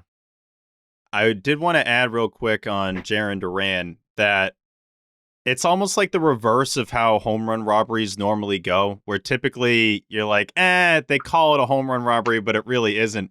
That one looked like it wasn't, but it was. Yeah, who it cares? was weird. He only jumped like vertical. 3 inches, but he actually did. No, it was a really short jump, almost like he hit his head on a wall or something, like he wanted to go higher, but he didn't. But an awesome catch. I think he surprised himself a little bit with the reaction. I think he thought he wasn't going to get that one. Yeah. The tag up was just so crazy by Duran, and the fact that it was kind of normal for him shows how abnormal a player he can be in those situations. It reminded me of a similar situation in a Cape League game where I forget who was pitching. God, this is going to drive me nuts. Who was the Cleveland, the pitcher we had goes to Cleveland. This is the worst. Justin Masterson. No, Logan wins Allen? ALCS MVP. Andrew, why am I Andrew Miller. Andrew Miller. Yeah, Andrew Miller was pitching for the Chatham A's, and Manny Burris was on the Orleans Cardinals, and he tagged up from third to win a playoff game. It was 0-0, and the ball was like basically just past the first base coach box, and I've never seen anything like that. That's what Jarren can do. Like, Jarren at the major league level does that pretty consistently, and I don't know, a handful of guys could have been safe on that. So to do that, then rob the home run, it's what he's been doing over and over again. It's putting him in a great spot to make that Atlanta All-Star game. I also want to throw in Kyle Hudson on both ends. The defensive stuff, who has seemingly transformed Duran in the outfield, and he gives him credit for over and over again. He was also the one who told Duran, go. He was like, no matter what, when I saw where that ball was, I was telling Duran he needs to go. That aggressive base running this year, that has turned the Red Sox into what they are. He's got multiple guys who were not either, they were somewhat raw on the base pass or just somewhat, needing instruction. He's helped guys step up and elevate their game, whether you want to talk about a Jarren Duran who was rough out there, Ceddanne Rafaela. We all know what David Hamilton does. But talk about what a difference from Carlos Feblis a year ago. I think he's one of the best outfield instructors and base running instructors in the game. I think Kyle Hudson's that good. Can I mention one thing real quick about Tied in the Eighth? I love Tied in the Eighth. All right, I think sounds like you're about to say something bad about Tied in the Eighth, but if the Red Sox take the lead because I'm Nesson 360, and some of y'all, do you all have cable? Am I the only Nesson 360 guy on the pod? I was at a surprise 60th birthday party on Saturday for Tied in the Eighth, and I couldn't see the game because if you're in StreamYard, then you can't also be on Nesson 360 at the same time. So I was waiting for you guys. I had no idea what was happening. I was cable. Oh, okay, so Tyler was cable. And it's not your fault, Tyler. I've been ahead of you before, too. I have cable. I've been ahead of Tyler before. Hey, I just want to say, I wish there was a way for us to all be watching it at the same time. I don't really know if there's a solution. Getting the lead you guys spoiled. Can move in. You guys want to move in? Yeah, we'll just live together. Call all it, right. Please. Call it. I wasn't there. I don't think it's, again, I've said this from the jump. Some people are going to miss Tied in the Ace. I don't think this is suspendable. I didn't fucking suspend Coley. No, I think his implication was that he should get tossed. Is that what you're saying? I want it on the record. I didn't want someone else to say, oh, by the way, Coley wasn't there. I put my hand up. I take responsibility. I wasn't there. You're about to be a three-time dad. It's fine. Definitely didn't tweet it. Oh. I was there. Me too. Steve was, 3-4 minutes late as he always is because he's got to rip the bong. I wasn't as late for this one, but still definitely did a big old bong hit. Was I last? You guys came in around the same time. Me and Jake always fucking hold it down. I had me and Sam in there. If you want to see my dog, the one that's alive, go The watch one the that's You were alive. strangling it. Yeah. You almost killed it. I mean, that's She was vibing. crazy.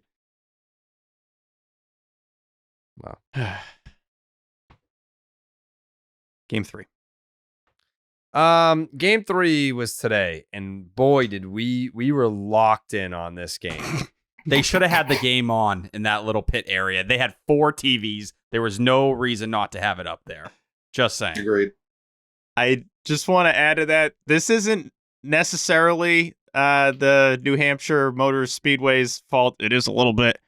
I just think the world needs better service. Like, you should be able to get service everywhere now. The fact that none of us had really any chance. Tyler probably had the I was most kind of bars. cooking on AT&T. Tyler had it going a little bit, but like, if you're out in public, you should get service. Like, you should be able to look at a score.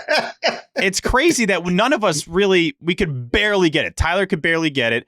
Jake and I were looking at the I MLB couldn't even logo on send the a app. text. You couldn't get a text out, no tweets or anything. It's like, this is Nothing. 2024. This is ridiculous. My phone was as good as being shut off for that entire time. Was just dying, but I was following the updates on T-Dog's phone.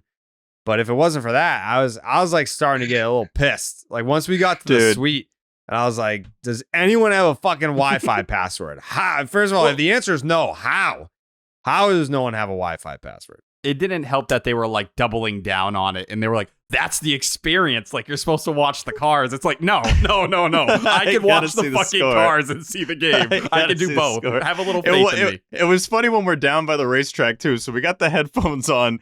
We can't talk to each other. We can't go on our phones. I'm like, I'm the most useless person ever right now. I don't even, we basically don't exist at that point. It was crazy. We were all just sitting there quietly, just like, guess we're watching cars go past. That's the thing. When you're that close, you can't see anything. Like, they just go by really fast. It's like, I'll wait 15 seconds, we'll be back. But Tyler would just go around the horn and show us. And what was also very funny, because it was 0-0 for 3 innings, and he'd just be like, hey, it's still 0-0. And I was like, thanks, T-Dog. He'd tap me. I'm like, there's got to be an update. This has to mean runs. Nope, it meant it's still 0-0. Tyler would like show the score behind his back to Coley. Coley would look at it, give it a little nod. Coley would give me the thumbs up, and I just give him the thumbs up too. If one of you guys had the phone, I would hope you would do that for me. If runs were scored, I'm not saying right? I didn't appreciate it. Yeah. Eventually, the thought runs that were counts. scored. It was a nice thing. Yeah, it was a nice living thing, in hell. Tyler. It was undeniably a nice thing. It was just very funny that you kept showing us zeros. You'd be like, Bernardino's in. And I'd be like, that's a big did deal. someone give a runs? I didn't really know. I'm just giving a thumbs up. I don't know what else to do there. That's I awesome. also did the highlights. When Connor Wong went deep, I went person by person and pulled the video back so you could watch it. Very funny. And watching you craft that tweet was all time. It was like watching Picasso paint. Like, it was an all-time moment watching you try it. Like, you were getting frustrated because there were no videos available yet. You went to the Red Sox account. They just had a GIF of him like swinging a bat. You were like, this is fucking useless. And then you're crafting the tweet. It was great. All of it was great. I was ready. I have a system. You did a good job. Thank you. You did a good job. 3 hits for Jarren Duran today out of the leadoff spot. Drove in a couple runs. One was on a double. One was on a single. Just another great game for Jarren Duran, impacting every win in this series. So I think you know what that means. Wait. What? There's What? another guy who did the same thing in this series in a lot of ways, and Connor Wong. Well, yeah, no, I agree. But Connor Wong got the party started in this game, but he also got the party started in the loss. He homered in the loss. Had a big RBI double in the second game as well. Sure. But he homered in the loss. So did Duran. This was that's correct. So they cancel out. Yep, cancels out. This was a 2-run home run for Connor Wong in the 4th inning. Got the update straight from T-Dog. Just actually, you know what? I don't know if you noticed this, Coley. Do you remember whose tweet he showed us to let us know. Oh my God. Damn it. I knew dude. this was coming. I thought that was like the only account he followed for a while because he showed multiple tweets from that account. It was all I had. I'm pretty sure somebody else tweeted that Connor Wong hit a home run. He's the only one doing play-by-play on Twitter still. Oh, Who else is tweeting? Coutinho does. Yeah, Coutinho Coutinho does play way by too play. much of it. Boston Coutinho's still doing Strong that bit, by tweets the way. every fucking pitch. Fair point. They do He'll tweet tweet a lot. and be like, yeah, 2-1 count here. Like he's doing the play-by-play on Twitter. Suspend me for G-Bob then. Do it. I'm not going to do it, but Do it. funny moment in one of the Nesson test shows. So like we're obviously going to be able to like pull up tweets and interact and whatever. They pulled up G-Bob tweet and like his profile picture, like the Philly fanatic is standing behind him. So like they pull up the tweet. I forget even what he was tweeting about, but I was like, oh, looks like a Philly fan here tweeting in, and looks like he's got some numbers on the ground ball rate here tonight. But yeah, I'm not going to suspend you for that, but next time, yeah, I will. That's a warning. That's fair. I try to do a good deed, but sometimes you could fuck up doing a good deed. You can step on a homeless person while you're trying to give them money. Jesus. What? Is that a phrase? It's a saying. Who says that? Bill Brockton saying, yeah. Yeah. That's it. Yes. Yeah. Kick a man while he's down. It's Rocky Marciano.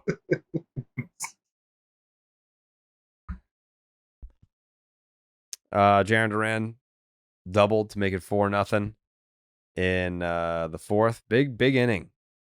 Big 4-run fourth. Jarren Duran made it 5-1 in the sixth. And then the other clubhouse leader, Rob Refsnyder, with a 2-run bomb. That would be all the scoring the Red Sox would do in a bullpen game, by the way, that Brian Keller... Yes? Tyler? Zach Kelly? Can we give Zach Kelly love, who's just been going off this month? Love. I'm Zach sorry, Kelly. did I 12 not? and a third? What? I'm sorry, was I not literally just being like, oh, in a bullpen game, but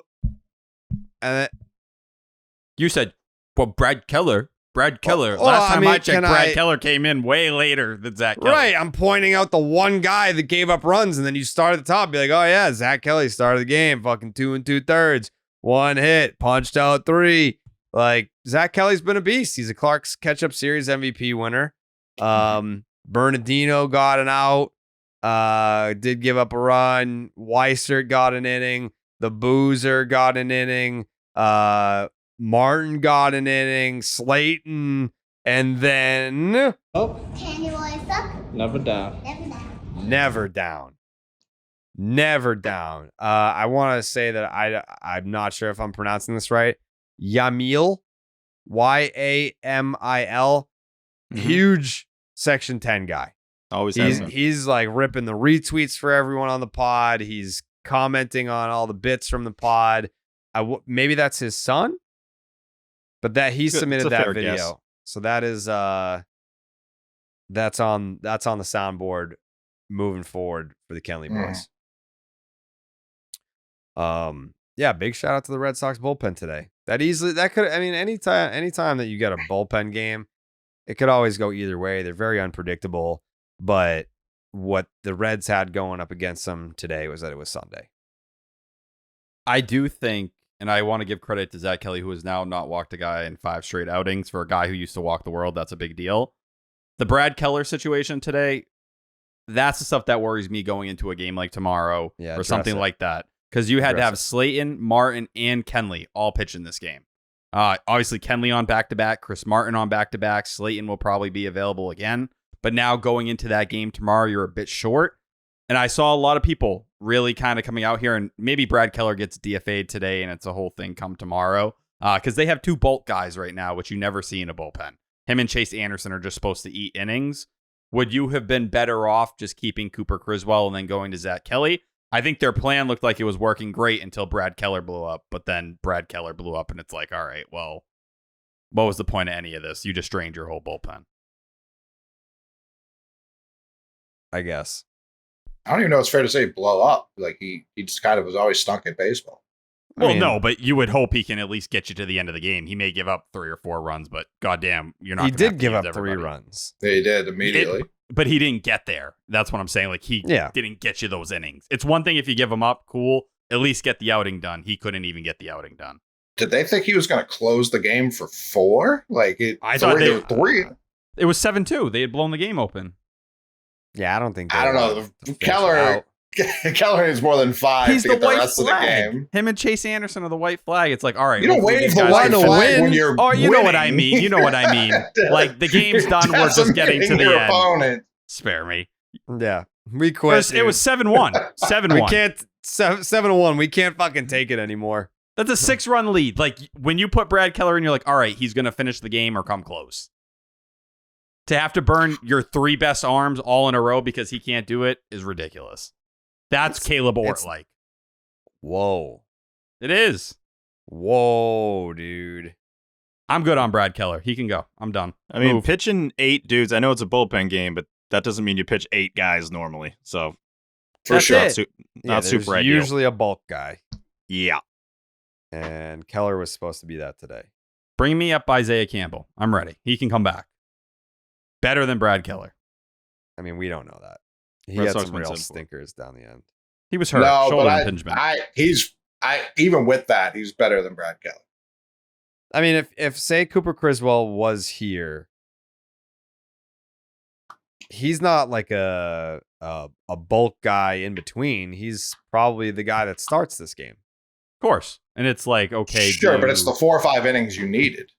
Yeah. I agree. I'm just saying, like, in terms of his role for a game like today, you don't go bullpen game. You just go Cooper Criswell for 4, and then you build the bridge after that. Right. Which Zach Kelly gives you, hopefully, 2 1/3 or whatever. At that point, they probably tell Kelly to go down so they can maintain depth. And that's the whole thing. It's like they're playing the balancing game with depth again, like they did Joely Rodriguez. It's like, is it really worth it to keep Brad Keller on the roster? Or are you better off just having Cooper Criswell and bringing up a fresh arm? Even with Coop, like I've switched to buy mode. I'm all buy at this deadline, no sell. Well, just go get me Eric Fetty. Like, just go do that. Like that. There's your number 5. Done. Move on. I was happy with Criswell, if we're being honest. Sure, I don't disagree. I don't want Criswell gone, but I wish slide Criswell into was this role. more of a 5-inning guy, but like he's 4 1/3. I think he can be more than that, but that's just kind of what he's been, whatever. But yeah, I'm not married to the idea. I mean, I forget who made the point earlier about having like 2 mop-up guys. You really only need one of those. For And sure. We've got 2. Well, and I think where Coley is, and I think it's the most correct take on the trade deadline, the biggest thing you're going to have to worry about the next couple months is giving these guys more than 5 days of rest. Tanner Houck needs it. They're already trying to do it multiple times in 3 weeks. Cutter Crawford, velocity down, is going to need it. Even Cooper Criswell, it's like he's pitching or on pace to pitch innings he never has before. So how about we take Cooper Criswell and let him be the spot 6 starter, 2 times a month or something like that. Go out and get a real starter that you can depend on to eat innings because Nick Pivetta isn't doing a great job of that. And if you go from May 1st on, they're middle of the league in terms of innings pitched by starters. It's just going to catch up to you very quickly on that front. Not signing Jack Flaherty was such a huge miss. That would have been awesome. That's a guy you could call about. You want him? You believe in him? Go get him. Dude, rental. I told you, he was interested. Red Sox didn't make him an offer. While we're sitting here and we love Bailey and he's done all this, I wanted Flaherty at the trade deadline last year. Then he was awful for the Orioles. Like, genuinely Dave Bush would awful. have never fixed him. No, for sure. And like, he's been great this year for the Tigers, but I can't call it that big of a miss. If that was our big signing, people would have been like, yeah, this guy sucks. Yeah, I think the reaction at the time would have been like, really, that's it? But seeing what he's done, if he was doing No, that for sure, 1000%. people have been like, oh, this was great. Yeah, wow. Same thing with Lugo. Like when we missed on Seth Lugo, everyone was like, "You're gonna cry about this," and then he's like gonna start the All-Star game. I've wanted Lugo for 2.5 years. Also would have kicked Houck out of the rotation completely with one of those signings. That's true. If everyone had stayed healthy. I gotta pull up the Seth Lugo tweets, or not tweets, texts. Where is that? When the fuck did I start campaigning? November, call it the first week. Second No, week, right? July. It looks like my first text about July 27, 2023. I texted Alex Cora, "You like Seth Lugo at all?" And then I texted you. I said, "I think I want Seth Lugo." Mm-hmm. I actually remember this. Yep. I don't Next think day. I don't know if I was in love with it, but I was like, intriguing. Texted Will Middlebrooks on August 1st, 2023. I've been saying Seth Lugo, but then the Padres swept the Rangers over the weekend and fucked that up. He'd be perfect. Cheap deal, under control for next year. Having a really good year. Sox had interest before the season. Yeah. Seth Lugo, your National League starting pitcher at the All-Star game. If he wanted to win, man, the Red Sox were right there. Now ahead of them in the standings. That's how Where it is he? goes. Kansas City? Yep. Yeah. American League. That's an American League team. Sox win 7-3. Right? Yeah. 7-4. 7-4. Tyler. Connor Wong. Steve, that sounded very negative. I'm going to let it slide, but that sounded very negative. No, Steve hated that entire conversation. He was like, I don't give a fuck about Eric Fetty, dude. Let's move on. Yeah. All I'm saying I didn't about give a Connor damn Wong, about that combo, but it's all right. if we're talking guys who deserve as much support, just like Jarren Duran, Connor Wong deserves that kind of love right now. This show's better when we're all together talking Sox. If you guys don't shut the fuck up. You guys would just stop talking. Someone needs to speak for Connor Wong, and I will be the guy to do it. Connor Wong's awesome. He's on fire. He hit a homer. He should be in the All-Star game. It's Adley Rutschman. It's David Fry, who got hurt today. He's dealing with elbow inflammation. And then Connor Wong. Let Connor Wong cook. He should be getting plenty of votes. At least not be 8th in catcher voting. That's fucking ridiculous. Done. You know who else needs to fucking cook? Who?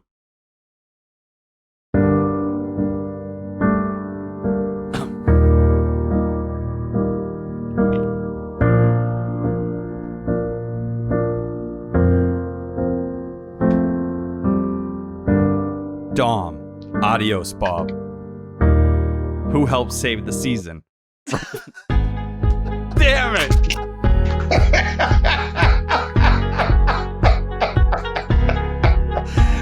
For a second, I thought he said adios bomb, like see you later home run, but no, that was I said BOP. adios Tyler, because that haiku fucking sucks. Fuck that haiku. Not nominated. Not nominated. Tyler, you had to feel a little bit like that was gonna get a suspension, right? Yeah. Yeah, that's he can't answer you because he's suspended right now. Right, right. Every great artist pushes the limits. It's okay. Play my shit. Play my shit. Am I allowed to finish that last one, or should I just move on? No, Move on. Okay. I would say don't repeat that line. You can continue from there. Yeah. Okay.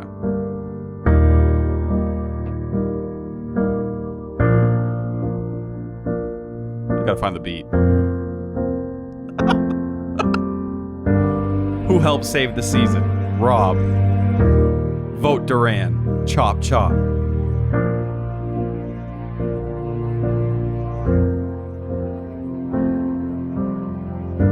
Wong cure Spooky's tears. Duran the All-Star, don't fear. Series win. Sox clear. A series of Taikus by Tyler Milliken. All right. Whoa, I have an announcement. I know. What? Wait, which is that? The rhyming is over for the foreseeable future. Nope. 2 weeks. No. No. I thought he was gonna explain. Do you know why you're suspended right now, Tyler? Oh, you can't answer. Tyler today, literally today, in the suite, to their faces, promised the buildsubmarines.com people that he would incorporate submarines into his haiku today if the Red Sox won. I didn't hear, I don't know, maybe I'm deaf from all the loud engines today. Steve, did you hear anything about a submarine in that haiku or no? Didn't catch it. Yeah, Coley? Nah. Jake? Not a fucking thing. Not a fucking thing about a submarine. Listen, I'm not going to call you guys stupid or listen. dumbasses. I'm not going to call you stupid or dumbasses or anything like that. They said they wanted a specialty haiku based solely on submarines. So Where what do you is know? it? Where is it? I'm ready. Play my music. Did you just scribble something down right now? Nope. No, you're gonna try and freestyle. This is gonna be tough. I'm counting. I'm fucking counting, pal. Bad. No. That's one. Tough start.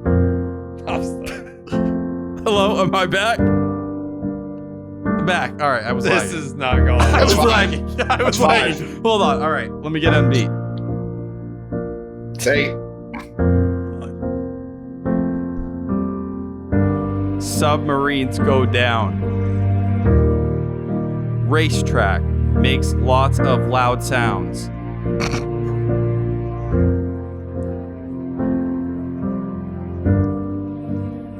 Shout out Brad. He's cool.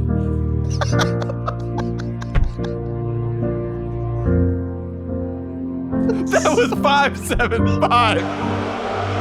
Come on.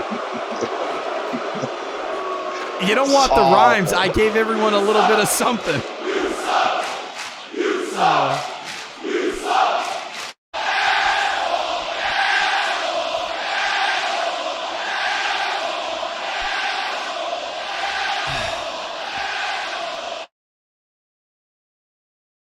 Let's do the MVPs. Shout out Brad. That's our guy. Is he not? I like him. he's Yeah. cool. Yeah, I love Brad, but I mean, I hit I on feel like everything. you didn't do him justice in that haiku. The haiku sucked.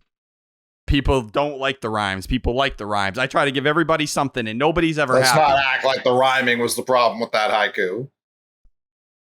I freestyled. Sometimes the bars are going to be generic. And you guys have seen how stressed out I get trying to make the haikus in person.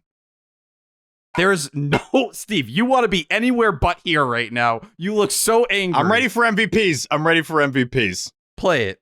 You know how I feel about pace. They don't fucking have to rhyme.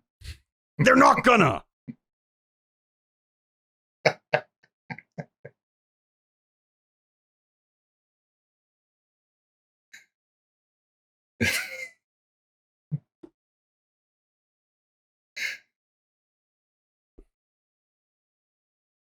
What'd you do? Huh? Got a weird smile on your face. This is the only smile I got.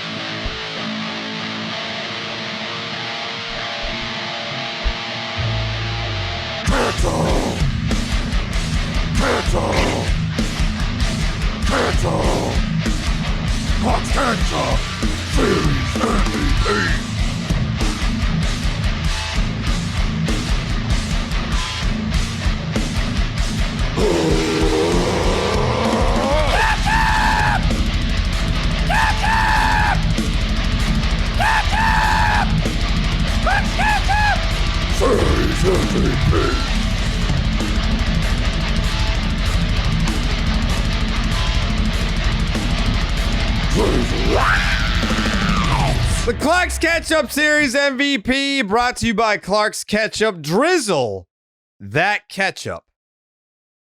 I feel like, you know, the last 3 or 4 Clark's Ketchup Series MVP votes, a lot of suspense. It's come down to Will every single time. I've got a gut feeling that he's just going to tell you who won. And there's not going to be much suspense to it. He's just going to walk you down that red carpet, that sea of ketchup. And I guess we'll see.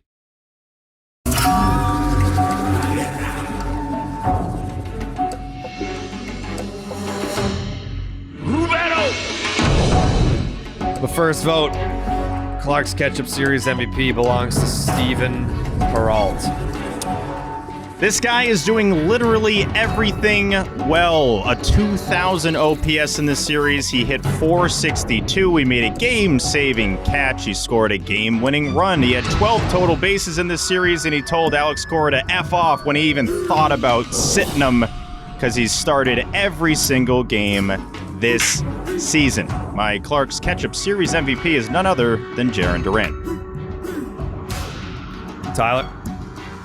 I think as Steve outlined, listen, I could make the argument for Connor Wong, but did Connor Wong save a game all on his own in this series? No, he didn't. It's nice to see the homers and similar offensive production, but Duran is impacting every single part of the game right now. When you're even serving as this young leader in the clubhouse, how can you not show love to him and give him that respect?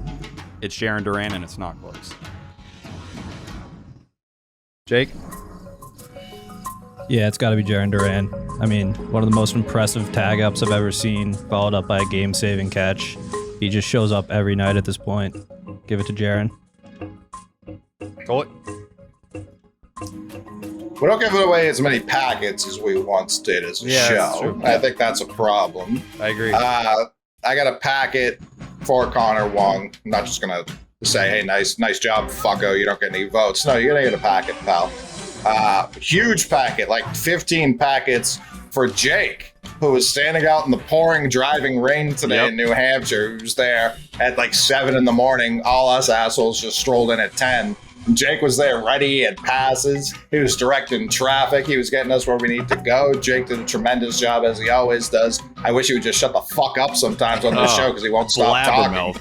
Yeah, it's insane. You'd get 20 packets if it weren't for that. All the show. You talk about saving games. Kenley motherfucking Jansen is the one who actually saves the games. He said, yeah, I'll get Duran this nice little catch. I'm also going to get one more guy on base, so I could lose this game. But really, I just want to give the fans a show. I want Kenley versus Ellie De La Cruz, and I'm going to get him out on 2 pitches. Ho-hum, NBD. So yeah, Kenley gets a shit ton of packets for continuing to make me look smart. But yeah, it's Jarren Duran. I feel like there's not much really to add in terms of context. This is a easy Jarren Duran vote for me. Talk about impact. He's an impact guy, and even I think like I voted for Tristan Casas in that series against the Yankees simply for the soundbite. So Jarren Duran had the homer in the loss. He had the game-saving catch in the middle game, and he had the 3 hits today, and he had a viral clip being like, yeah, go fuck yourself, I'm playing. He's like, the goal is 162. How am I supposed to do that if I'm sitting on the bench? So that vote for me goes to Jarren Duran. There were 2 individuals who submitted their votes early, some a little dangerously early. I think third inning. Yeah, like Lou Merlone submitted his vote at 2:46 p.m. What time did the game start? 1:40. Yeah, I think Lou specifically always sends it in before the series ends. That's his thing. But like at least like when the game is close to wrapping up, like usually like 7th inning we'll get some early ones. This was like 3rd inning, and Lou texted me and said, "Fuck it, Duran." I said, "Bold move," and he said, "Now I'm nervous." I'm on Lou's side. It's the Sunday Sox. He was right. I do hope it was the 3rd inning, because then it's 0-0. It's like, Lou, they still have to win this game for there to even be a series MVP. Gotta trust your gut.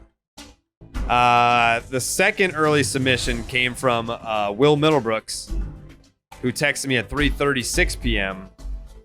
and said, "Captain Chaos." That's Jarren Duran. The next vote here, TC says Jarren Duran, baby.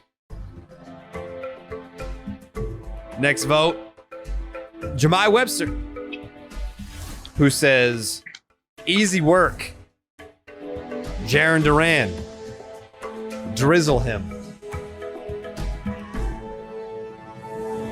Next vote, Kevin Youkilis with a simple Duran. Just Duran.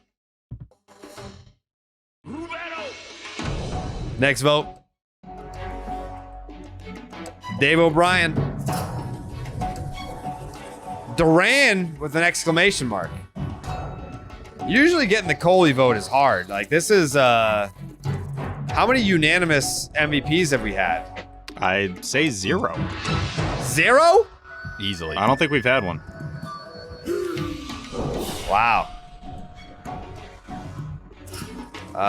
So then, yeah, the last vote is Will Fleming. Okay. I was gonna say Wally. Closer. The closer of the Clarks. The closer of the Clarks, the Lord of the Ketchup. Lord.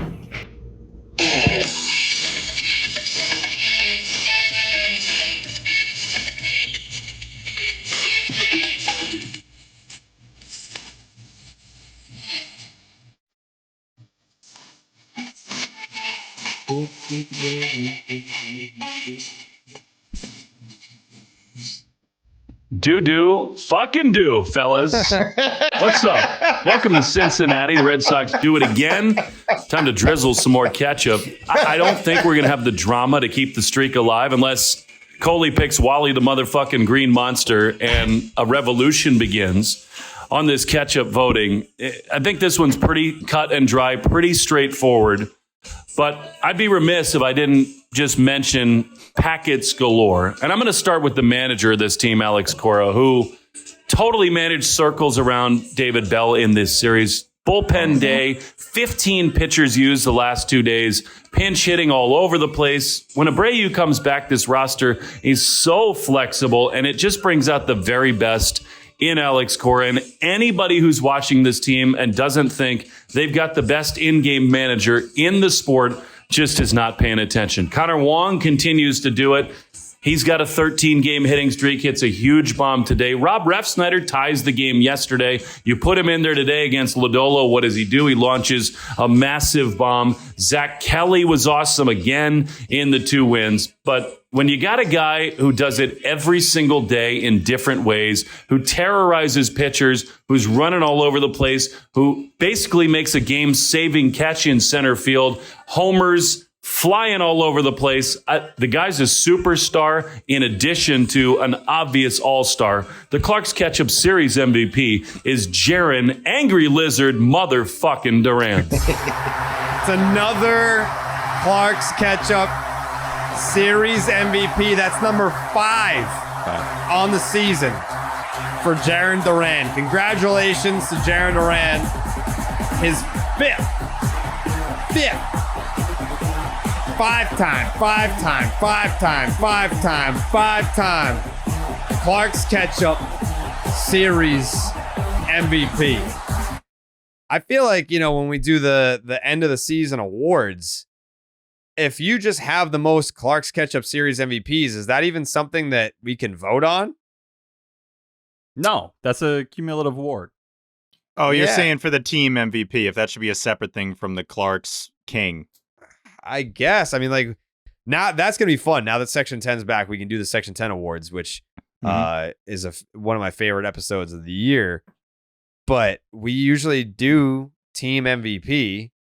And I feel like if Jarren Duran finishes the season with 11 Clark's Ketchup Series MVPs and the next closest is 3, then how do we really put it to a vote, My immediate pushback is how for sure could win that, and he can almost never win Clark's Ketchup MVP. Yeah, pitchers. Did do you kind of see get it on the screwed in Section this. 10 Reddit of that statistic about pitchers winning Clark's Ketchup MVP? No. Is it just Kelly? So, in the entire history of the Clark's Ketchup Series MVP, 10 pitchers have won the award 1 time each. So there is a 10-way tie for the most Clark's Ketchup Series MVPs ever won by a Red Sox pitcher. No pitcher has won it more than once. Do you know if any pitcher other than Kelly has won this year? I can't remember. No, I don't think so. This year, no. That's kind of crazy that Zach Kelly's the only pitcher to win it this year. But Houck got a vote at one Credit to him. point, but I don't think he pulled it out. I vote for Kenley like every other episode. No one else sees the vision, but I know. we talk about Jarren Duran and the Clark's Ketchup, very prestigious award, and we keep talking about him at the All-Star game. At what point are we going to be like, this guy's going to finish top 5 MVP in the American League? Because right now, I mean, he's sitting here 4th in WAR in the American League. I don't think it's obviously like Judge, Gunnar, Soto. I think Witt's probably going to end up getting more votes than him. I'm looking at this list right now. Jared, what's a higher number, 3.9 or 3.8? I would say 3.9 is higher. That's what my sources are telling me. Duran's got the 3.9. He's ahead of Witt. Oh, that's interesting. Kyle Tucker, I hear Kyle Tucker's name in this like top 3 every time I hear about the MVP conversation. Duran's been better than Kyle Tucker this year. I don't know what people want to tell me. Is this Fangraphs or Baseball Reference? This is ESPN. I don't get like this is why I don't talk about WAR, because if the fact that there's multiple ways to calculate this is insane. I agree with you, but ESPN uses Baseball Reference. Okay, so what's wrong with that? Nothing. I'm just curious. What does Fangraphs do differently? I think they would like weigh things differently. What is it, Thanks. Tyler? Like defense is weighed more heavily than offense or something with theirs. Yeah, I think it's different for pitchers. Like I think Fangraphs WAR is more accurate for pitchers. Okay. That's what they typically do. If you want like position players, they say lean on BREF in those kind of moments and go from there. Jarren Duran, real quick, 20th in MVP odds at plus 20,000 right now. Yeah. Fangraphs has Jarren Duran at 3.1 wins above replacement and Bobby Witt Jr. at 4.4. Okay. Well, they're stupid and wrong. Boom. I usually use whatever wins above replacement fits my narrative. Yeah. Right. That's what we're doing here today. Yeah. I did that best for way to do it. All 2018. I was like using Baseball Reference, Mookie versus Trout. I was like, whatever WAR makes Mookie look better than Trout, that's the one that I believe in the most. Like a lot of people like Fangraphs for pitchers because it leans on FIP, so you're not getting like the typical ERA side of it. You're getting some more of the advanced metrics in it. I think for Duran, the hard thing that's going to happen to him in this argument is that his biggest strengths right now are his defense. Like him being that elite defender has kind of raised his whole profile because his counting stats outside of triples don't jump out, and the old heads will take those and point to those and be like, "Oh, look at what Jarren Duran actually is." It's like, no, well, like if you actually dive deep, but you can also look at it, it's the all-around game. He's a 5-tool player. He hit 1 homer in his first 38 games. He's hit 6 in the next 38. The power's here. The bases are there. 20 now on the season. I don't know what more you could want. He's an all-around 5-tool player. I don't think his counting stats are going to be held against him. He's a leadoff guy. He's going to have a mid-800s OPS. He's going to have the steals. You know what I mean? I don't think his home runs are going to be the lowest out of everyone in the race. That's it. I think it's going to be that and probably the RBI total too, right? Sure, but he's a leadoff hitter, and I know Gunnar is going to have a ton of RBI at a leadoff spot, but that's not Jarren Duran. Like Rafael still, I think, leads the team in RBI. That's what kind of weird fucking team we have. Yeah, it's going to help that we're going to be a playoff team too. Like as much as people want to give Mike Trout MVPs for never being near the playoffs, Duran being the catalyst, viewed as the catalyst for this team being in a playoff spot, is going to help his case as well. While I don't think RBI should be brought in, I do think, unfortunately, with the voters, it tends to lean, and people are going to look at those counting stats, which they shouldn't, but I think that's what the reality is. Well, he's going to like double his RBI total, his career high, if he stays on this pace. So that has to mean something. It's just you compare it to like a Gunnar say he's going to win MVP. I say he's going to be top 5. I mean, Gunnar is going to be on everyone's ballot. One of the best players in the league. Yeah, I don't want to compare him to Gunnar, but it's just unfortunately that's who he'll be compared to. No, I know. Same for right now. He's tied with Mookie Betts in B WAR. I think Gunner's the top WAR guy in baseball, right? Yeah, he is. Gunner's amazing. Yeah, really annoying. It sucks how good he is. He was their second pick after Adley. Disgusting. You know what else? We should kidnap him. What do you got, Jared? It's an ad read.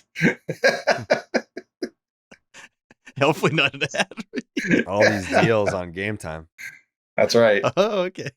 I had a feeling that's where you're going to go, but it's a very funny way to transition to an ad. Like, uh-oh. Game Time is an authorized ticket marketplace in Major League Baseball, which makes getting tickets faster and easier. Prices on the Game Time app actually go down the closer that it gets the first pitch with killer last-minute deals, all-in prices, views from your seat, and their lowest price guarantee. Game Time takes the guesswork out of buying MLB tickets. Or, Tyler? I'm not saying it. Yankee tickets. Nope, not doing it. You want to go to Yankee Stadium to see Ben Rice. Nope. Boy, do we have the coupon code for you, so stay tuned for that. Save up to 60% off buying a last minute for sports, concerts, comedy, theater, and more. Save even more with exclusive in-app deals on select seats ahead of the game or the event. Save even more when you choose a section and you let Game Time choose the seats for you. They've got all-in pricing. You toggle this feature, and it shows a total upfront with no surprise fees at checkout. Get a panoramic view from your seat in the app before you buy. The lowest price guarantee, or Game Time will credit you 110% of the difference. Your purchase is covered with the most flexible customer service policy in the ticketing industry today. Take the guesswork out of buying MLB tickets with Game Time. Download the Game Time app, create an account, use the promo code SECTION10 for $20 off your first purchase. Terms apply. Again, create an account, use the promo code SECTION10, that is SECTION10 for $20 off. Download the Game Time app today. Last minute tickets, lowest price guaranteed.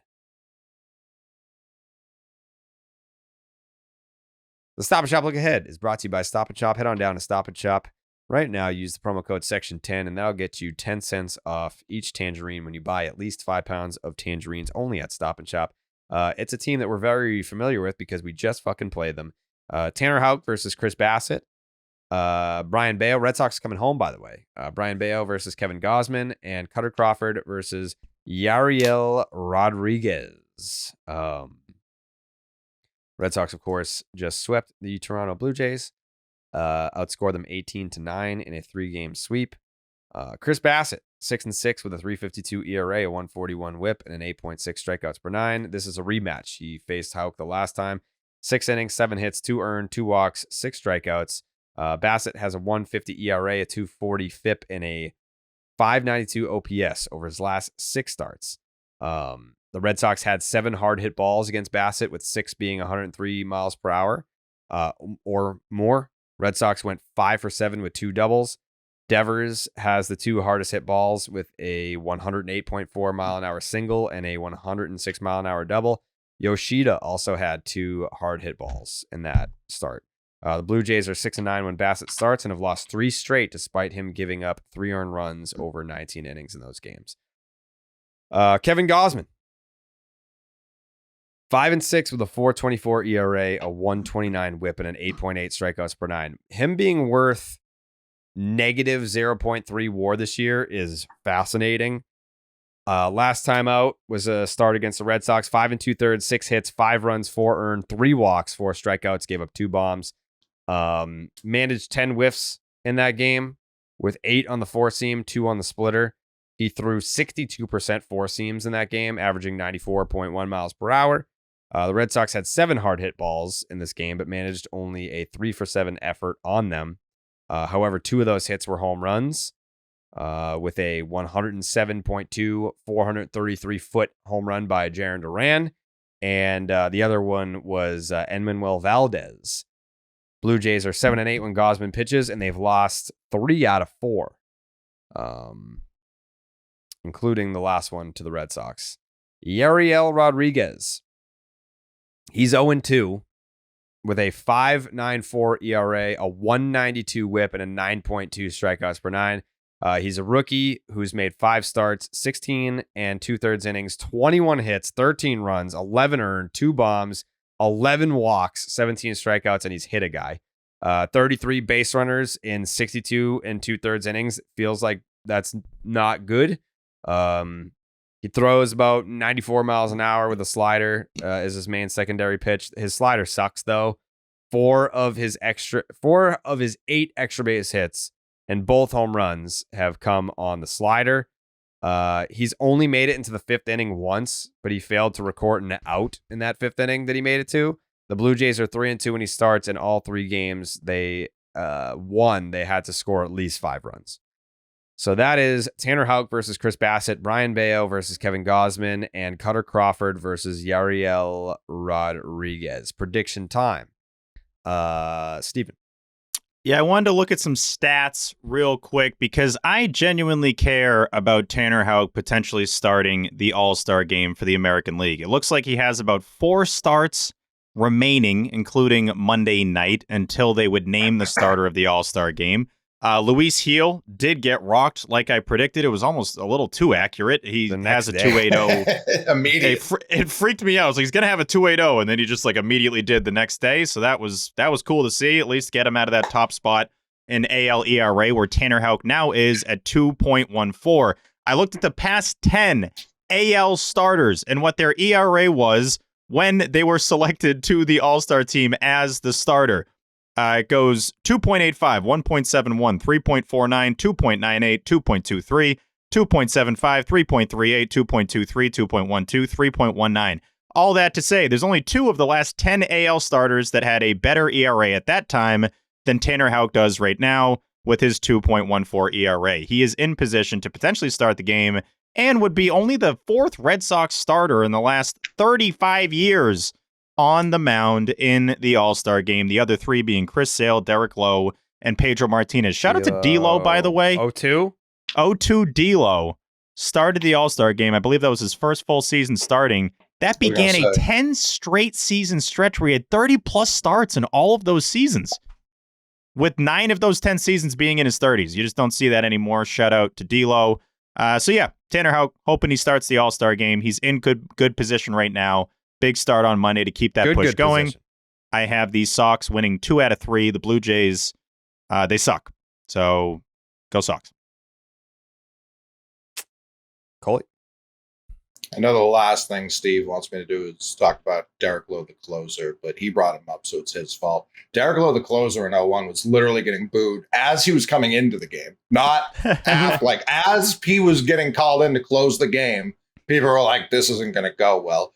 It's inexplicable talking about his turnaround in a very short time. Like you said, started the All-Star game the next year, was like the most valuable pitcher they had in 04 during that run. He won every clinching game of every single. He was the first one of them. Pitcher in history to win every clinching game in every round. That's a fact. And he wasn't even supposed to be in the rotation when the playoffs started. Sometimes you just have a team by the balls. And I know we haven't played the Blue Jays a ton this year, but like Steve said also, Blue Jays stink. This is another sweep. We're sweeping them again. Wow. That's hard to do.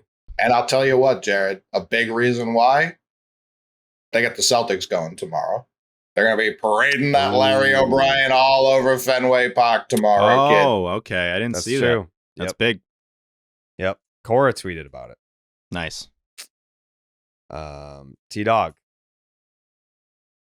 I'll tell you, Coley has some interesting reasoning for that sweep, and I'll also throw another. The last 8 series between the Red Sox and Blue Jays have been a sweep one way or the other.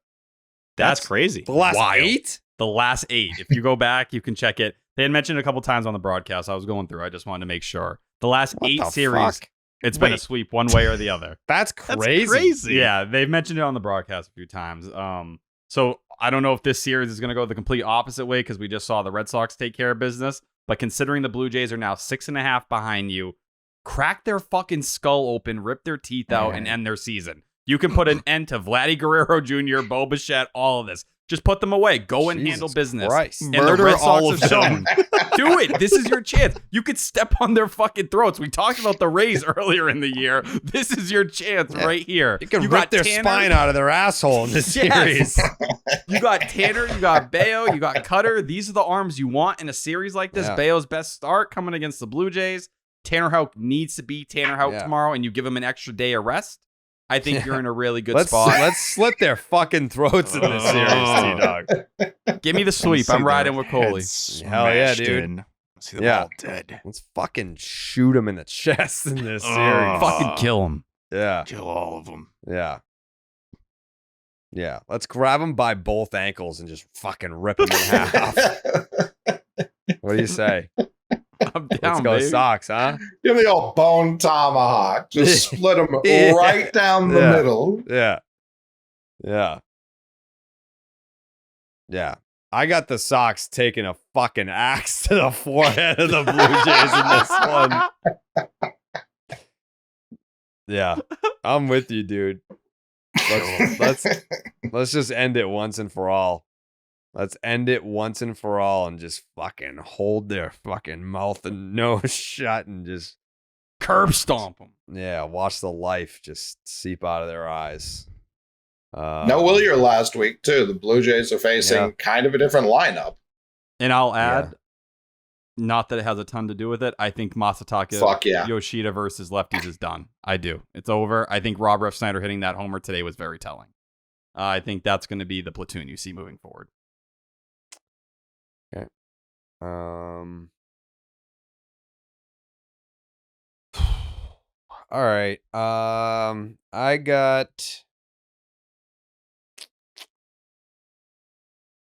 know it sounds unrealistic,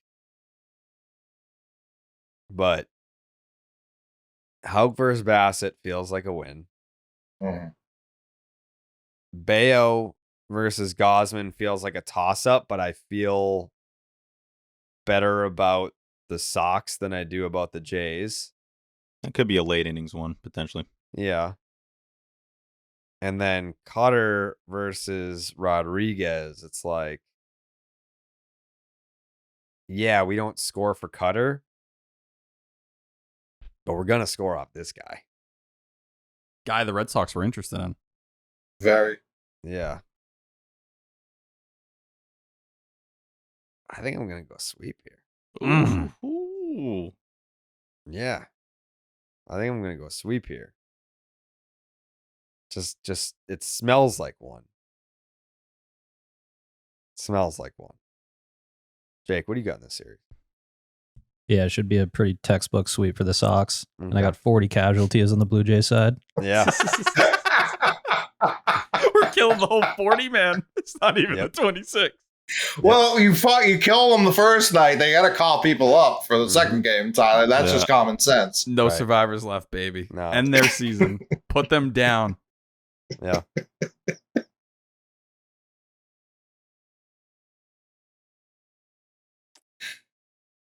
What's the weather going to be like for this series, Steve? Weather look ahead, brought to you by Billy's Gummy Bears. You shove them up your ass. You chew them with your mouth.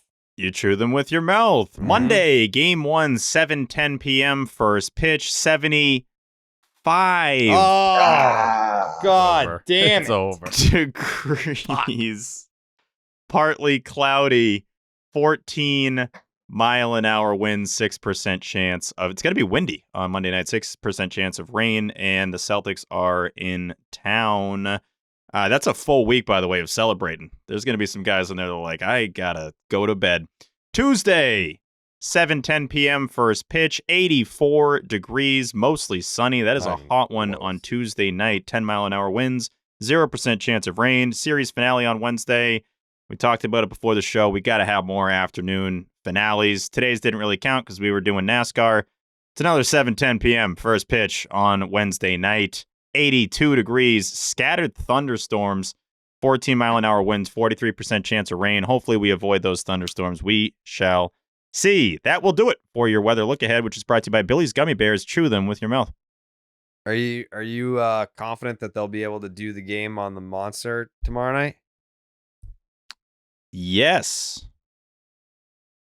That didn't sound... I totally knew they were doing the game on the Monster tomorrow night, is what I'm saying. Oh. Or tonight. Monday night. You going to put the CVP guarantee on it? Yeah, no, absolutely. Yeah, wait, because of rain? Is that what you're saying? It's not going to rain Monday night. You said it was going to be windy. Oh, you think they can't do it because of wind? No, originally I was told rain. There was rain in the forecast, but maybe... No, he said like 6%. Yeah. No, we're good Monday night. All right. I'm going to tell you right now, I bet someone brings them food during the game. Oh, it's going to... Yeah. Could be. That's one of the bits you should do on your Nesson Plus series there. Unobstructed Views. 302 to right. When 420 to center. That scene in The Grinch when he's the holiday cheermeister and they're just jamming him with pudding. That's what needs to happen to you. Someone like Tyler's needs to come up. Yeah, they just fucking filling you up because you're a fat slob and you're just covered in goo. I'll shove a tender down your throat. Wow. All right. I'm down. I mean, they want bits. They want bits. And I was like, if you want bits, boy, do I have the solution for you guys. We're going to put Tyler Milliken in a fucking cage. Please. I'll excel. Yeah. It'll be like security camera footage of me just smashing my head against the wall. They'll take turns tasing him through the bars. You're going to be like Saw 2. Yeah. Every time the Red Sox score a run, we use the taser gun on Tyler. We've I'm got down. an apple resting atop his head. We all take turns with a bow and arrow. Yeah. Yeah, I like that idea. Down for the cause. Yeah. Final thoughts, Tyler? There's a new Tyler Milliken original piece on 98.5thesportshub.com. 7 Red Sox prospects whose stock's going up. I don't want to spoil all of it, but the one thing I will tell you, if you look at Roman Anthony's line and you're disappointed that it doesn't look like, Marcelo Meyer or Kyle Teal, who are lighting up the world on fire, he has a 958 OPS since May 1st, 293 batting average, 413 OBP. K percentage is only 22%. He's walking 15% of the time. The kid's fucking 20 years old. That's ridiculous.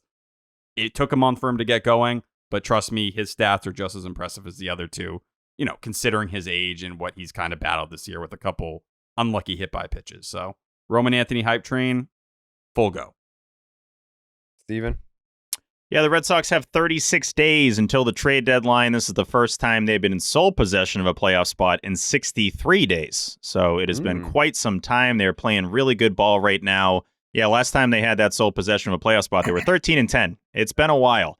So this is what they have to do, though. This is obviously what they have to do to put pressure on the front office to make moves at the deadline that are in favor of continuing to push towards the postseason this year and beyond. The Red Sox haven't lost a series in nearly a month. They're on fire at the perfect time. We're having fun watching them, and that is literally all we can ask for. Call it. Like I said, go get Eric Fetty. Jesus Luzardo, probably done for the year. They're probably not going to be trading him. He's not going to be the guy that can come save you, at least not until next season. Go get Eric Fetty. Obviously, Crochet is the star in the White Sox rotation. He's going to cost, if the White Sox have a single brain cell in their head, one, if not two of that big three. Those are not pieces we should be trading. Fetty will not cost any of those people. Go get him. That's Coley Mick, one of the executives of the Boston Red Sox. He's been, working with the draft people. He's been working in the front office in regards to trades, free agent signings. It's kind of a hybrid role that he's had for the last 5 years, 6 years. So that's kind of an inside scoop where the Red Sox may be headed in terms of trades. Jake's takes? Just one more quick thanks to Joe Biden and the boys at the Pentagon for tuning in. We know it's super long episodes, and you guys obviously have a lot to do, so obviously very much appreciate the support. Yeah. Shout out to the Pentagon. Wow, 3 hours. Good job, boys. Did we do 3 hours tonight? Yeah. What are we at? What are we at? 241. How much? 241. Oh yeah, that's cake for the Pentagon. They're working like 15 hours a day. They're like, the people at the Pentagon are like, we want 5-hour episodes. So yeah, that was my final thought too. Shout out to the people at the Pentagon. Where the fuck is Tyler going? What was that? He definitely, I don't know. He went to a closet, so it's a bit for sure, because that's not the door to leave the room. Interesting time to bit right now. Yeah, he just went into bit mode. People, yeah, that's the thing about Tyler. People will ask all the time, and I'm like, no, he's real life, man. Like you spend... The most real life thing was today with the 6 minutes of not realizing his podcast buddies were just right behind him. I can't wait to relive that moment. Like when we put together that video and it's sped up with music and the whole 9 yards. That's going to be a moment for me. If this is a bit, this is bizarre. He's been in the closet for a while. Yeah, I don't know what the bit is. I don't know. Let's end the podcast. Is that a bathroom? Maybe he's pooping. Yeah, who knows? Imagine he's just like, I just podcasted for 2 hours and 42 minutes. The podcast was 2 hours and 43 minutes long, and I just couldn't hold this shit in for another second. to the point where I didn't even say be right back. I just Nothing. Yep. Gave my final thought, and that's it. After Yeah, the this final is too thought. long. It's his not a headphones bit are on. anymore. This can't be a bit anymore. This is too long. Yeah. Final thought is final thought. That's it. It's over. There's nothing after that's that. true. All right. Thank you guys for watching. Thank you guys for listening. Section10merch.com for all your Section 10 merch. Tuesday on Nesson Plus, Unobstructed Views, me and Pap. The week after, we'll have the Section 10 takeover. Bananas and vlog. Savannah Bananas. Subscribe to our YouTube channel. The Savannah Bananas vlog will be dropping on Tuesday during the day. So, all right. We'll see you after the J series. Bye-bye. Buenas noches, amigos.